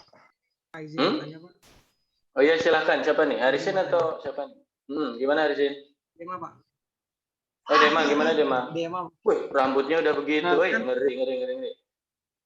Kan dari slide yang Bapak sebelumnya itu kan ada pulse repetition itu ya, Pak, yang gelombangnya itu dari 1000 sampai 4000. Apakah itu apa sih range dari 1000 sampai 4000 itu faktor dari ketinggian satelit atau bukan ya, Pak? Bukan. Pulse repetition itu urusannya adalah dengan pembangkitnya. Ingat, kalau kamu semakin banyak gelombang yang kamu pancarkan, maka energi yang kamu butuhkan juga semakin apa, Dema? Banyak lah, Pak. Banyak. Makin besar, betul sekali. Ketika kamu memancarkan banyak gelombang, ya tenaga yang kamu butuhkan semakin besar. Dan tenaga semakin besar, maka butuh baterai dan energi yang semakin besar, kan? Nah, bisa jadi ada beberapa satelit yang tidak cukup kuat untuk untuk mempunyai tenaga sebesar itu. Akhirnya ya udah 1000 aja kita. Kalau 4000 Hz ya berarti dalam 1 detik dia muncurnya 4000 kali. Tapi secara umum mau 1000, 2000, 3000 atau 4000 Hz, grafiknya akan tetap seperti yang gambar ini. Jadi awalnya seperti tidak ada, mulai ada gitu ya, mulai ada puncak, akhirnya turun lagi. Pasti akan seperti itu gelombangnya kalau di permukaan laut. Kalau di darat nggak begitu. Nanti akan ada sedikit hasil penjelasannya kalau tidak di darat, tapi kita sampai situ dulu. Maksudnya saya jelaskannya sampai sini dulu. Gimana, Dema? Memahami? Paham, Pak. Oke, sip. Dan dilanjutkan, ini kalau saya kembalikan ke slide yang sebelumnya, ada kelihatan ground velocity 6-7 km per sekon. Artinya apa, adik-adik sekalian? Kalau kita ibaratkan, kita akan mendapatkan data altimetri setiap sekon atau setiap detik, maka sebetulnya jarak antar titik dari pengamatan altimetri itu ya 6-7 km ini, adik-adik sekalian. Jadi nanti setiap 6 kilo dapat 1, jalan lagi 6 kilo, dapat 1, jalan lagi 6 kilo, dapat 1, jalan lagi 6 kilo, dapat 1, dan sebagainya. Sebagai contoh, kalau Anda mau lihat contoh hasil atau gambarnya bagaimana, itu saya coba bukakan, saya coba bukakan tesis saya ya. Contoh gambar itunya aja, contoh gambar dari satelitnya, contoh gambar dari data satelitnya.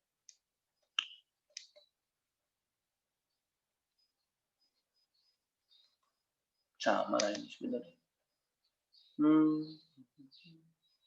Oh, itu masih kelihatan bagus. Nah, ini. Kalau di sini mungkin tidak terlihat. Nah, ini ya. New share tesis saya. Nah, kalau Anda lihat di sini ada adik sekalian. Jadi sebetulnya data-data altimetri itu ya titik-titik ini ya, gitu ya. Jadi ini kita ibaratkan, oh ini ada titik di sini, nanti ada titik lagi di sini, dan jarak antar titik, ini kebetulan jarak antar titiknya ini sekitar 100-an kilo, tapi kalau di data yang asli, jarak antar titik itu adalah 6-7 kilo. Jadi Anda bisa lihat nih sebenarnya gambarnya itu begini. Jalan ke sini, jalan ke sini, ini jalan ke sana, dan ini juga turun ke bawah gitu. Begitu. Nah, jadi ini setiap pengambilan data itu 6-7 kilo. Jadi satu ambil, dan seterusnya. Jadi itulah hasil dari data altimetri, bukan gambar citra satelit. Kita tidak pernah dapat gambar citra satelit kalau dari altimetri, karena memang bukan altimetri itu bukan untuk dapat gambar gitu ya. Iya, sampai sini Dema tadi menjawab, Dema? Kira-kira? Ya Pak, menjawab Pak. Ya, thank you. Nah, kalau ditanya adik-adik sekalian, nah terus rumusnya kayak gimana Pak? Rumusnya adalah seperti ini adik-adik sekalian. Rumus itu maksudnya apa? Nah, berarti bagaimana Pak? Kita bisa mendapatkan tinggi muka laut dari gambar yang kok aneh seperti ini itu gimana Pak? Gitu ya. Nah, dari gambar atau dari pantulan atau hamburan itu, kita nanti akan tentukan adik-adik sekalian beda waktu antara ketika menyampaikan dari mana namanya itu, antara menyampaikan dan bukan menyampaikan, antara si satelit itu mulai memancarkan gelombang sampai satelit itu dianggap menerima gelombangnya. Jadi asumsinya gimana adik-adik sekalian? Asumsinya adalah pada dasarnya altimetri itu mengukur beda waktu atau dalam hal ini berarti mengukur jarak. Ya kan? Mirip seperti GPS. Kita sama-sama tahu bahwa kalau kita punya beda waktu, maka kita bisa hitung dia menjadi jarak. Ada yang masih ingat rumusnya kalau dari beda waktu menjadi jarak itu bagaimana? S sama dengan ayo, dari beda waktu jadi jarak. Setengah delta T, Pak. Gimana Fatih? Setengah delta T. Setengah Delta T. delta T dikali sama apa? C, Pak. Dikali sama kecepatan. Dalam hal ini karena gelombang elektromagnetik menggunakan kecepatan cahaya, maka dikali dengan C. Jadi pada dasarnya kita itu ingin tahu kalau dari gambar yang kita punya di sini ya, berapa sih jarak antara altimetri ini berada menuju ke tinggi muka laut, berada di permukaan jarak antara ini ke permukaan lautnya. Jadi ini sebenarnya S. Nah, tapi S itu kan yang dihitung bukan S-nya langsung kan, tetapi adalah delta T-nya. Apa sih delta T itu? Beda waktu yang ditempuh ketika ketika gelombang itu mulai dipancarkan oleh satelit sampai gelombang itu dipantulkan oleh permukaan laut. Paham ya sampai sini ya? Halo? Kalau tidak paham disampaikan. Jadi pada dasarnya altimetri itu begitu. Saya ulangi, dari memancarkan di sini sampai dipantulkan di bawah. Nah, kenapa dia kok dibagi dua, Bapak? Kenapa nggak delta T kali C aja? Karena menerimanya kan kembali di atas, berarti dia menempuh jarak sini dulu, 1S, lalu kembali ke jarak sini lagi kan, baru dia punya delta T-nya kan. Delta T itu adalah ketika dia dipancarkan sampai ketika dia diterima kembali kan begitu. Jadi artinya delta T yang dihitung itu bukan S saja tapi 2S karena S yang ke bawah dan S yang ke atas kan gitu. Bedanya sama siapa namanya? Bedanya sama GPS. GPS itu S-nya cuma sekali karena dari satelit memancarkan ke receiver tidak kembali ke satelit kan. Kalau ini kan kembali ke satelit. Jadi S akhirnya jadilah 2S. Nah, cari S-nya gimana? Ya tinggal delta T kali C dibagi 2. Nah, sekarang pertanyaannya, nah terus Bapak, delta T-nya itu saya dapat yang mana ya Pak? Delta T-nya itu yang mana ya? Delta T-nya itu dihitung dari mana? Dihitung dari 0 ketika mulai memancarkan, kita anggap mulai memancarkannya di sini, sampai ke titik tengah. Biasanya kita sebut 0 di sini. Atau nama titik tengah itu biasanya adalah midpoint ya di sini ya. Atau leading edge, midpoint biasanya. Titik tengah dari sumbu yang mulai naik. Gitu. Jadi ketika Anda menemukan titik tengahnya di sini, nah ini berarti adalah titik tengahnya atau midpoint. Nah midpoint ini kita gunakan sebagai penentu delta T-nya dari sekalian. Berarti kalau misal contoh di sini ini adalah minus 60, ini minus 40, ini minus 20, kita anggap di sini ini adalah let's say minus 80 gitu ya.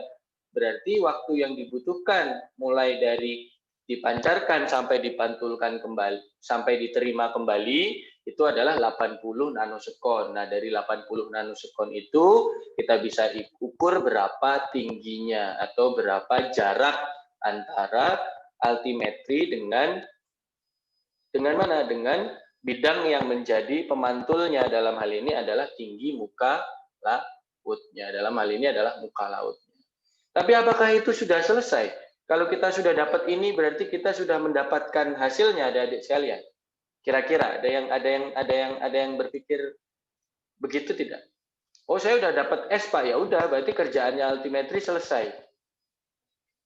Apakah begitu? Yang kita inginkan apakah nantinya adalah jarak antara satelit dengan permukaan air lautnya? Bukan, Pak. Yang mana berarti tidak harusnya? Kalau misalnya kita anggap ini ada dasar ini ada elipsoid, berarti harusnya yang kita ukur yang pingin kita dapatkan itu S-nya atau ada sesuatu yang lain?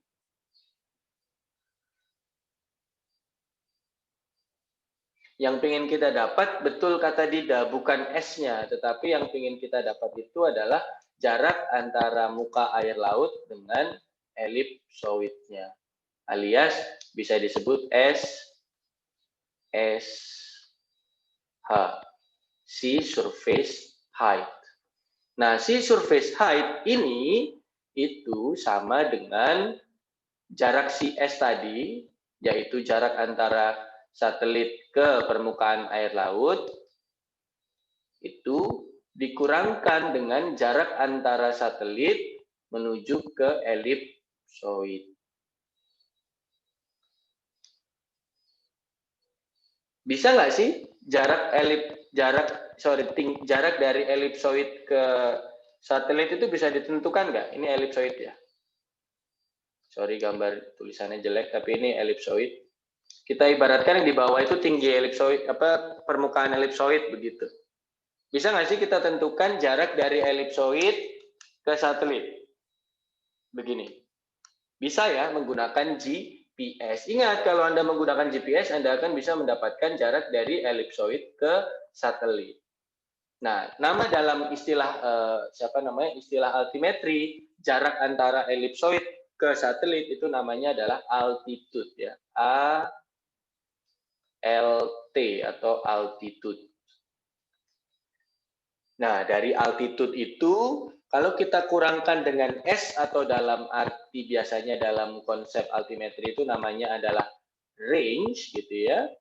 Apabila altitude dikurangi range, hasilnya apa adik sekalian?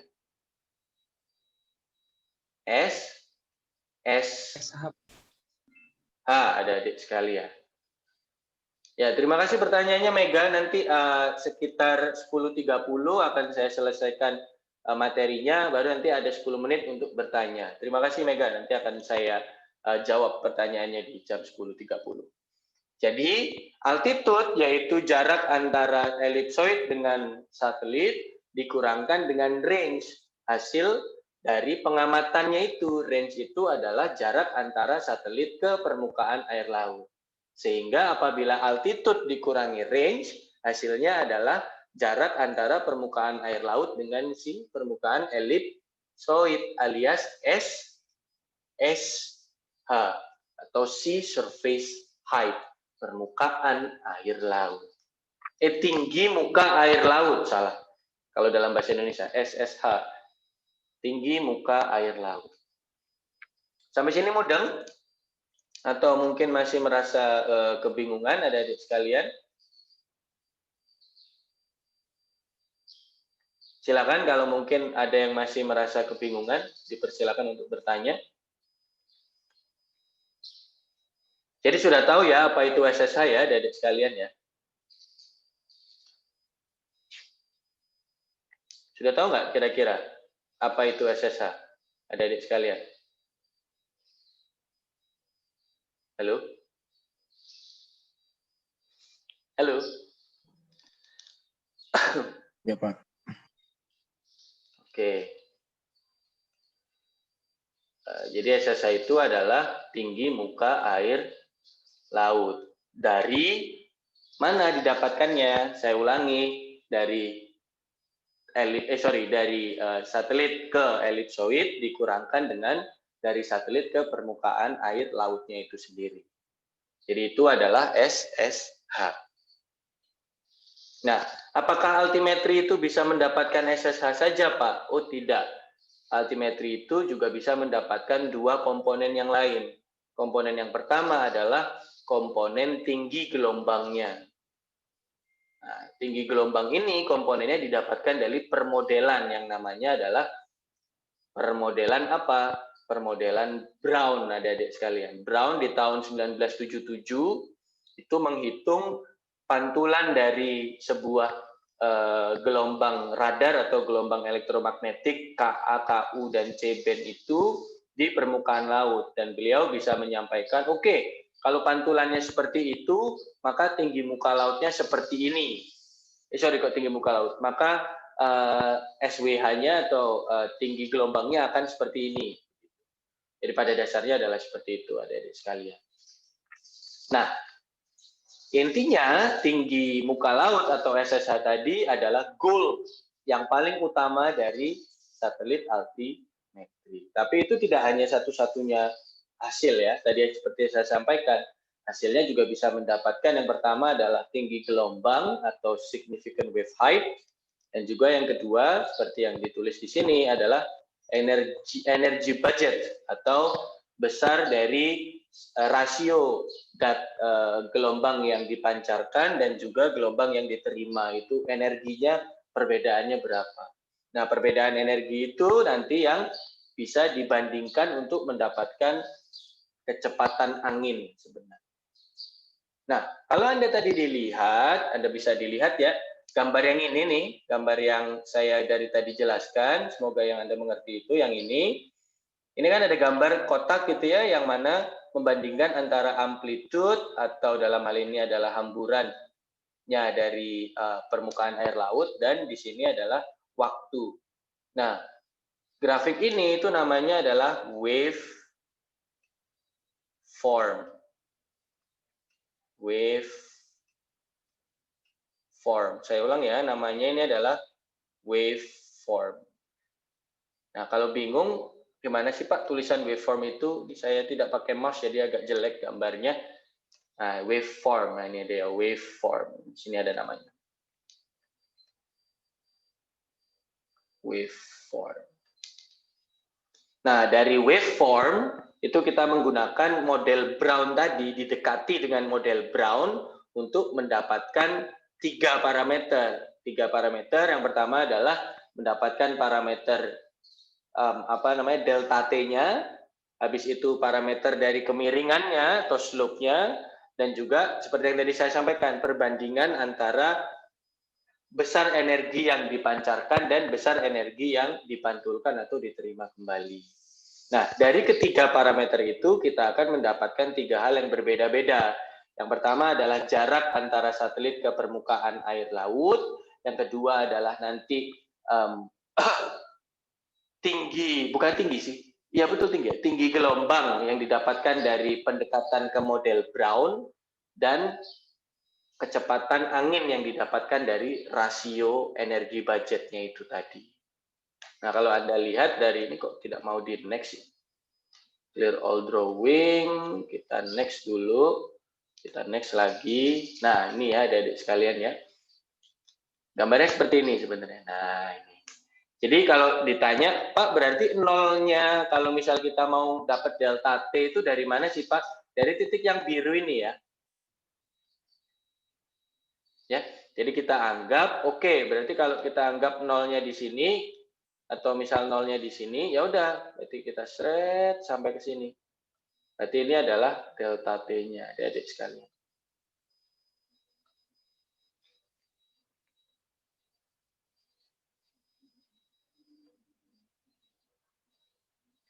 Ya, reference point for measurement or of range to surface. Jadi si ininya. Jadi antara 0 kita anggap 0 sampai di tengah-tengahnya ya, tracking point atau midpoint tadi. Nah, kemiringannya ini berapa? Ini kan ada bisa kita lihat kemiringannya ya. Nah, kemiringan ini namanya adalah slope. Nah, slope ini untuk mendapatkan tadi SWH. Delta T untuk mendapatkan bukan SWH, delta T mendapatkan SSH.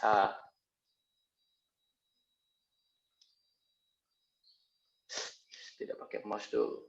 Gede juga. Nah, perbandingan antara ini, berapa tinggi yang dipantulkan, yang paling tinggi dengan tinggi yang tadi dipancarkan, itu nanti bisa mendapatkan kecepatan angin. Tapi saya tidak akan banyak membahas mengenai dua hal yang kedua lah ya. Tidak banyak membahas mengenai SWH dan tinggi apa sih tadi kecepatan angin. Yang sering kita bahas nanti adalah SH dari sekalian. Saya ulangi, SH itu didapatkan dari mana?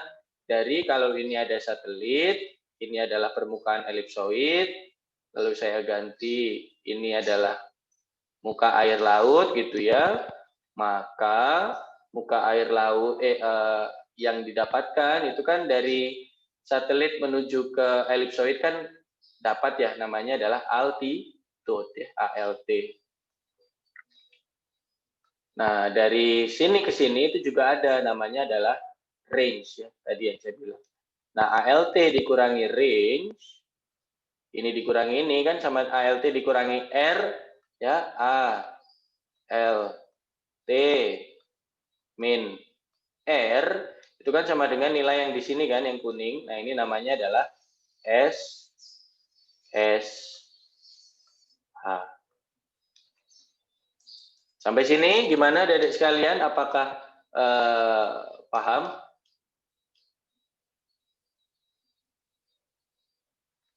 Halo? Pak. Sampai sini apakah paham? Oke.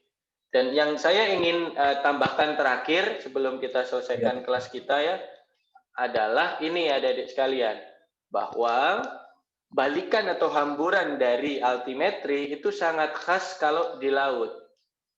Kalau di laut, hamburan atau balikan dari altimetri pasti seperti ini. Tidak ada apa-apa, tiba-tiba naik, nanti terus tiba-tiba turun. Mirip seperti gambar-gambar yang tadi. Nah, ini namanya adalah mirip model Brown gitu ya. Saya ulang, gambarnya pasti tiba-tiba tidak ada, terus naik, terus turun. Mirip seperti gambar yang dari tadi saya jelaskan. Kenapa kok bisa gambarnya kayak gini, Pak? Iya, karena dia itu bareng-bareng gitu. Dapat di satu tempat sama terus, gelombangnya habis. Sedangkan kalau tidak di laut atau non-ocean, gambarnya tidak akan seperti yang atas. Tidak akan begini, tiba-tiba naik terus turun, itu tidak mungkin. Ini tidak mungkin. Tidak mungkin. Gambarnya akan seperti yang di bawah, ada banyak peaks gitu ya, ada banyak puncak-puncak, bukan peaky peaks tapi puncak-puncak. Kenapa kok ada banyak puncak? Karena kita sama-sama tahu kalau di darat itu kan bisa jadi antara satu tempat dengan tempat yang lain ketinggiannya beda. Jadi sebelum sampai ke tempat yang kita inginkan, udah dipantulkan oleh bukit di sebelah sini, berarti ada puncak dulu gitu kan.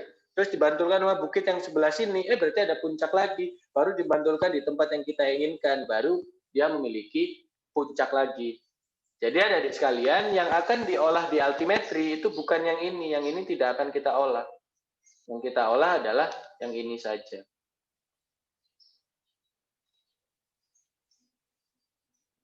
Paham ya adik-adik sekalian ya?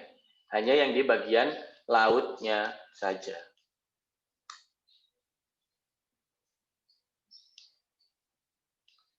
Nah, terima kasih. Nah, mungkin sementara sampai sini dulu. Di sini sudah ada 2 pertanyaan. Yang pertama dari Mega ya. Mega bertanya, Bapak ini berarti kan pasti ya Pak, dalam memancarkan sebuah gelombang itu pasti ada gangguan. Nah, kira-kira ada nggak sih Pak gangguan yang mengakibatkan gelombang altimetri itu tidak bisa dipantulkan kembali gitu Pak? Yang akan membuat grafik tadi itu tidak ada kembaliannya sama sekali gitu. Jadi grafiknya nggak lurus terus naik habis itu turun, nggak lurus saja gitu karena tidak ada kembaliannya. Pertanyaan sangat baik dari Mega ya. Nah, ini nanti akan saya jelaskan di pertemuan selanjutnya, pertemuan ke-7 mengenai apa saja sih yang kira-kira mempengaruhi pekerjaan dari si altimetri itu. Gangguannya ada di mana saja dan karena apa gangguannya itu. Tapi jawabannya pasti Mega, seperti sistem yang lain, pasti ada gangguan atau pasti ada errornya. Dan error-error tadi mempengaruhi akurasi dan ketepatan dari penentuan tinggi muka lautnya jelas. Sehingga untuk bisa mendapatkan tinggi muka laut yang teliti, kita perlu yang namanya melakukan proses koreksi. Nah, sebelum kita bisa mengkoreksi, kita harus tahu errornya apa saja. Errornya ada banyak, akan saya jelaskan di pertemuan selanjutnya, di pertemuan ke-7. Yang pasti ada.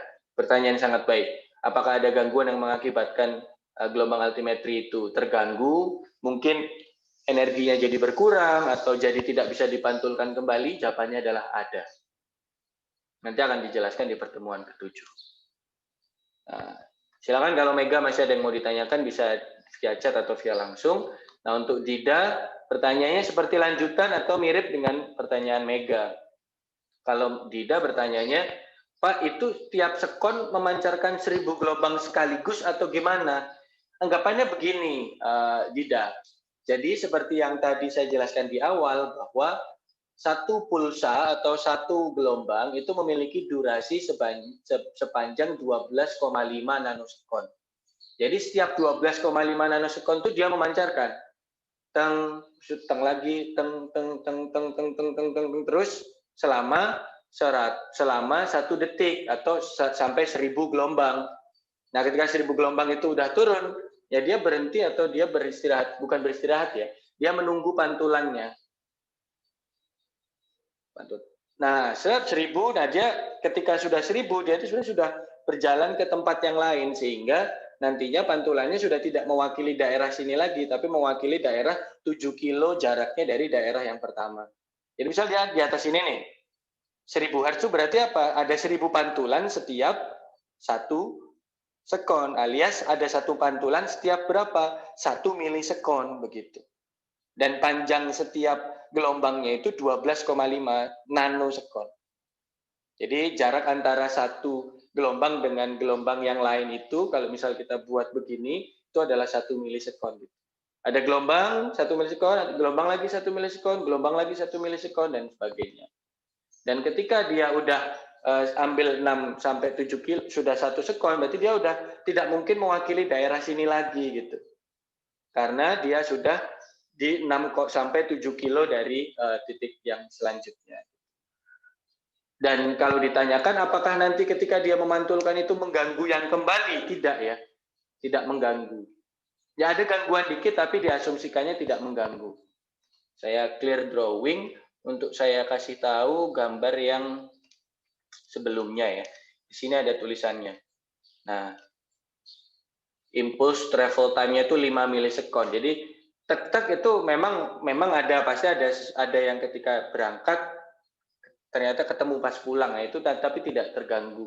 Kenapa kok bisa tidak terganggu? Yaitu adalah konsep dari yang namanya pemancaran dan penerimaan gelombang antara receiver dan transmitter itu memiliki mungkin polarisasi atau memiliki sesuatu yang membuatnya tidak terjadi interferensi atau gangguan. Jadi hampir tidak ada gangguan. Pertanyaan yang baik dari Dida, apakah menjawab Dida sekiranya? Iya Pak, Semoga baik menjawab Pak. Ya, terima kasih, terima kasih. Nah, kalau tadi Fitri lalu bertanya, Pak, tadi kan karakteristik altimetri jarak per titik itu 6-7 kilo. Tapi contoh yang saya berikan di tesis saya itu kan setiap 100 kilo. Nah, itu adalah 2 hal yang sedikit berbeda, Fitri. Yang saya contohkan dalam tesis saya itu bukan setiap titik. Saya hanya mengambil titik yang diambil oleh altimetri ketika naik ke atas atau ascending begini dan ketika turun ke bawah atau descending. Nah, pertemuan di antara keduanya, ini yang saya ambil titik tengah sininya, dan itu terjadi memang biasanya setiap 100 kilo. Tapi kalau Anda tanya, nah berarti setiap titik itu berapa kilo, Pak? Tetap 6-7 kilo. Kalau Anda mau lihat contohnya, itu ada di sini ya. Kita coba bukakan PPT milik, bukan PPT sih, TA milik kakak tingkat Anda ya. Ini contohnya TA-nya Romi atau mungkin TA-nya Haikal atau TA-nya Akmal yang merupakan TA-nya altimetri pada dasarnya. Bentar, saya bukakan dulu draft TA revisi sidang. Di sini. Hasil gambarannya ada.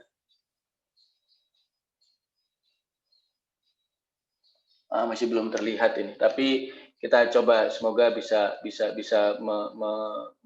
menjawab pertanyaan dari Fitri ya. Nah, di sini kalau ternyata belum terlihat, saya zoom in lagi. Nah, bisa dilihat Fitri bahwa sebetulnya kalau Anda lihat ini di sini itu kan kayaknya kayak garis lurus ya. Sebetulnya dia itu tidak hanya garis lurus saja. Sebetulnya dia itu memiliki titik-titik. Di sini itu sebenarnya kumpulan titik-titik yang jarak antar titiknya begininya itu adalah 6 sampai 7 kilo gitu ya sebenarnya. Gini. 6 sampai 7 kilo jarak setiap titiknya. Tapi gara-gara ini tuh skalanya agak jauh ya, maksudnya agak di zoom out sehingga kelihatannya kayak sebuah garis. Ini kalau Anda zoom in itu tidak garis, dia itu sebenarnya hanya lingkaran, terus ada lingkaran lagi yang mewakili titik dari si altimetri. Lingkaran dan lingkaran dan lingkaran lagi. Atau bentar, bukan slide sih. Paper dari yang sedang saya ini kan harusnya ada ya sebentar.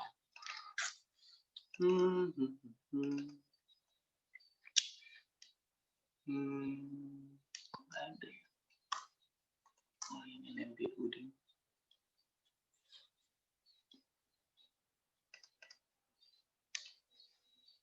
Oh bukan.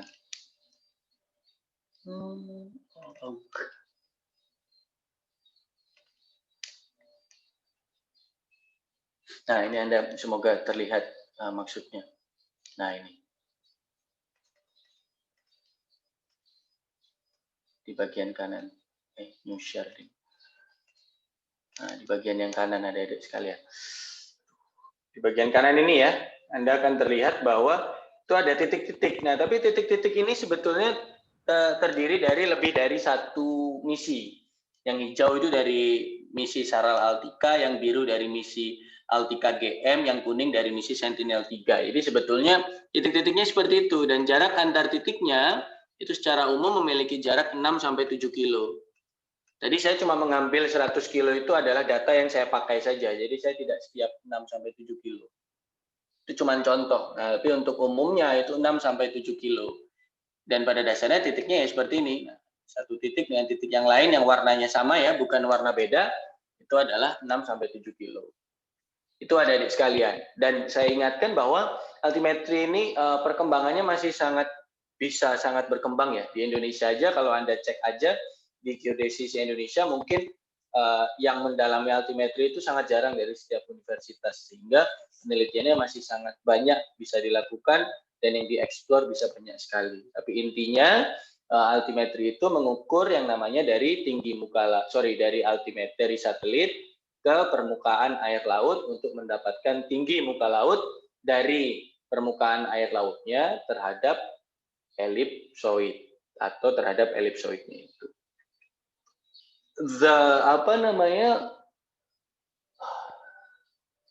The opportunity is quite endless gitu. Kamu bisa lihat pasut dari situ, kamu bisa lihat geoid dari situ, kamu bisa coba untuk turunkan menjadi batimetri dari situ, kamu bisa lihat kira-kira global warmingnya seberapa dari tinggi muka laut seperti yang dari tadi saya jelaskan. Gimana Fitri, apakah menjawab jawaban saya? Semoga menjawab ya. Sudah Pak, terima kasih Pak. Selanjutnya tadi Silia raise hand, silakan Silia, apa yang ingin ditanyakan?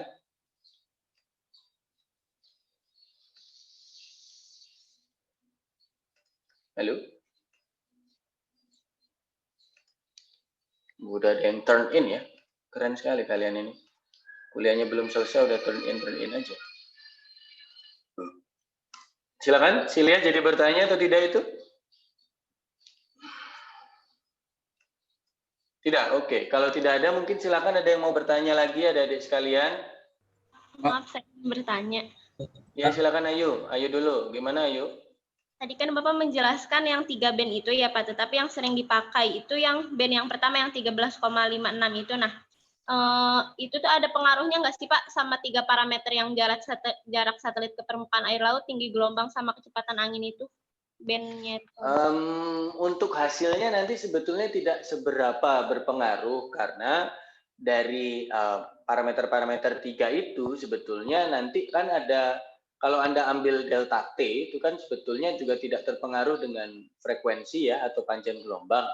Karena delta T itu kan pengaruhnya dengan kecepatan cahaya, dan mau panjang gelombangnya model kayak gimana pun selama kita masih menggunakan hukum fisika klasik ya atau fisikanya Pak Newton ya tetap aja kamu mau panjang gelombangnya 5 meter, panjang gelombangnya 6 meter ataupun frekuensinya sekian hertz, dia akan memiliki kecepatan yang sama gitu. Karena asumsinya kita menggunakan fisika klasik atau classical mechanics. Jadi mau menggunakan panjang gelombang yang manapun sebetulnya tidak seberapa berpengaruh.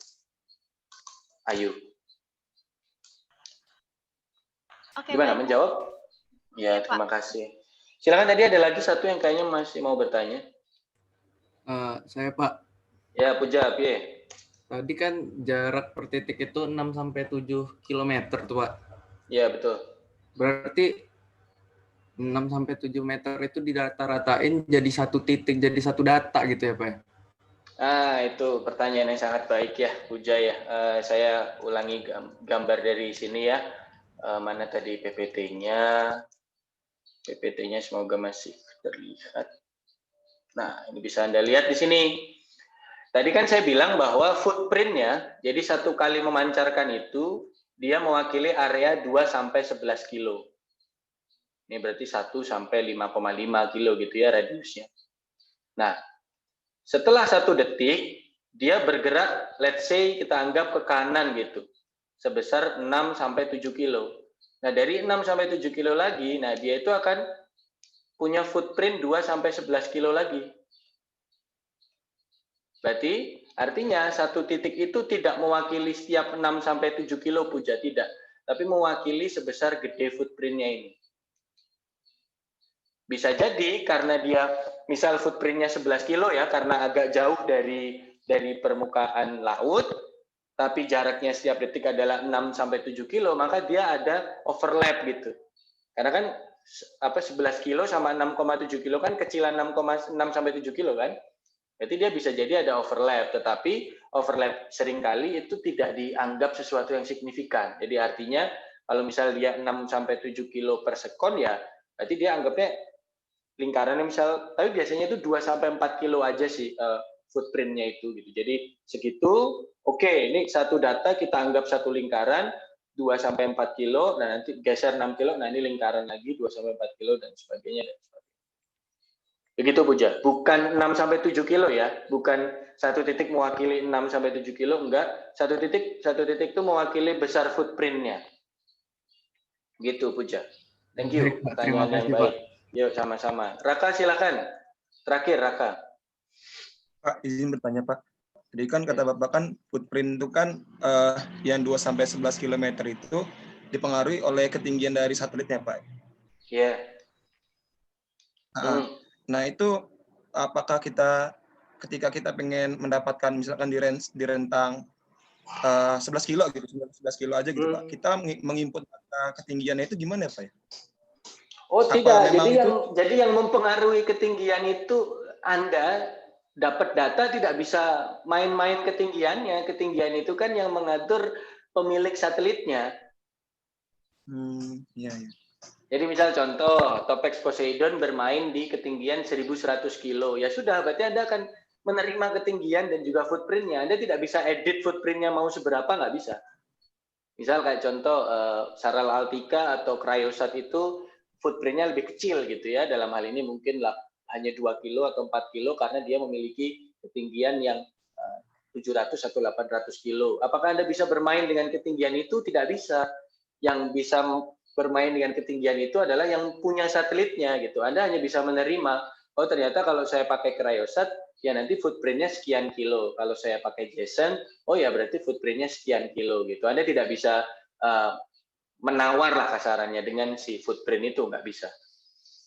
Oh gitu, baik Pak. Terima kasih Pak.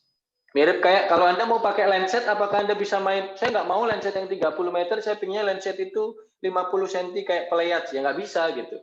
Ya memang itu adalah given gitu, yang diberikan oleh spesifikasi satelitnya. Anda tidak bisa main-main dengan itu. Tapi biasanya orang tidak seberapa apa ya, tidak seberapa care dengan si footprint tadi. Ya udah kalau emang dapatnya data segitu ya kita anggap itu mewakili titik itu gitu. Biasanya. Paham nggak maksudnya Raka? Paham. Walaupun footprintnya 2 sampai 11 kilo ya kita tetap anggap kalau titik itu segitu ya titik itu segitu gitu. Walaupun sebenarnya footprintnya memang mewakili 2 sampai 11 kilo tadi. Terima kasih, Pak. Itu Raka. Ya, karena sudah 10.50, kasihan Anda juga pasti akan ada yang butuh kuliah jam 11. Sebelumnya saya ingin mengkonfirmasi mengenai absen dulu adik-adik sekalian. Tapi sebetulnya silakan kalau memang ternyata masih ada yang ingin ditanya sembari saya ngecek absen. Aduh, tidak jadi. Wait. Pak, saya izin bertanya, Pak. Boleh, Pak? Iya, silakan Titis. Sembari saya login Siakat. Di situ kan di karakteristik tipikal karakteristik itu kan ada averaging yang 0,1 sampai 0,025 second itu maksudnya data rata dari ketinggian muka lautnya atau gimana sih, Pak? Oke, yang dimaksudkan dari averaging itu adalah Anda tadi sudah dapat waveform nggak? Atau tahu waveform itu apa? Tahu waveform itu apa nggak? Tahu, Pak, ya. Nah, waveform itu grafik yang tadi saya berikan ke kalian ya, grafik ini. Wait. Waveform itu grafik yang ini. Nah, bawah ini. Ini waveform. Iya, Pak. Ini waveform. Dan ingat, kalau tadi saya bilang, kalau 1000 Hz berarti kan ada satu data setiap 1 milisekon. Betul tidak? Titis. Iya, Pak. Nah, kalau dia di average setiap 0,1 sekon berarti setiap berapa milisekon berarti? Kalau begitu. Kira-kira. Titis. Kalau 0,1 sekon. Diubah ke milisekon ya, Pak? Ya. Berarti setiap 0,1 sekon itu berapa milisekon? Ada berapa data yang di rata-rata? Ada 100 data yang di rata-rata. Berarti data 1 sampai ke 100 kan datanya direkam setiap 0,001 sekon atau setiap 1 milisekon. Ketika di rata-rata setiap 0,1 sekon, ya berarti data ke 0 atau data ke 1 sampai 100 itu nilainya di rata-rata dapat segini. Oke. Data ke 101 sampai 200 di rata-rata dapat segini. Oke. Setiap 201 sampai 300 di rata-rata dapat segini. Nah, ini dari situ kan tetap bisa dibuat grafik lagi kan seperti yang warna ungu ini. Nah, dari situ nanti kita bisa tahu berapa leading edge point-nya, dari situ kita bisa tahu berapa delta T dan sebagainya. Jadi sebetulnya rata-rata itu agar mudah mengolahnya. Karena kalau tidak kita akan punya banyak data dan akan kebingungan dalam proses pengolahannya. Jadi biasanya data itu di rata-rata tidak hanya setiap 0,1 sekon. Nanti setiap 0,1 sekon di rata-rata lagi setiap 1 sekon, alias jadi 1 Hz datanya. Tapi kalau mau data yang lebih scientific, itu menggunakan data yang 20 Hz. Nah, tugas akhirnya Akmal itu pakai yang 20 Hz. Tugas akhirnya Haikal, Romi itu menggunakan yang 1 Hz. Tugas akhirnya Oji juga 1 Hz. Baru Akmal yang pakai data yang lebih complicated lagi, yaitu yang 20 Hz. Itu sebenarnya hanya merata-rata data hasilnya saja. Karena kan kita dapat data setiap 1 milisekon, kalau data setiap 1 milisekon itu kamu gunakan semua, ya bisa, tapi agak merepotkan. Akhirnya di rata-rata lah setiap 0,1 sekon tadi. Titis. Gimana? Menjawab? Iya, Pak. Menjawab, Pak. Terima kasih, Pak. Ya, thank you. Nah, sekarang kita lihat absennya ya, adik-adik sekalian ya. Ada Raihan, ada Rahiska, ada Rehan Rapid, Wahyu Rafdi, Sony Indra, Fajar Wahyu, Yustika, Ade Arpan, Silia, dan Maharani. Silia tadi sudah bertanya, Raihan juga sudah bertanya, dan sepertinya biasanya Rahiska, Yustika itu ikut di mana namanya? Ikut di kelas, ikut di IOS biasanya, jadi biasanya ada.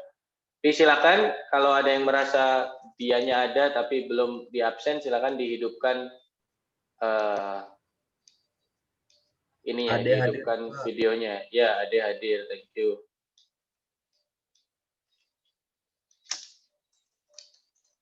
Yustika juga tadi hadir. Sony tadi juga sudah bertanya. Untuk siapa namanya? Wahyu Rafdi, silakan. Di sini ada tapi belum itu ya. Lalu Fajar Wahyu Pujadi tadi tidak ada, berarti belum saya itukan. Rahiska juga apabila masih ada di tempat dipersilakan. Dan terakhir Maharani. Hadir, Pak. Nah, sudah tidak ada. Oke. Berarti yang belum ada adalah Rehan Rapip, Fajar Wahyu, dan Maharani Aprilia. Tadi Sony sudah bertanya kepada saya.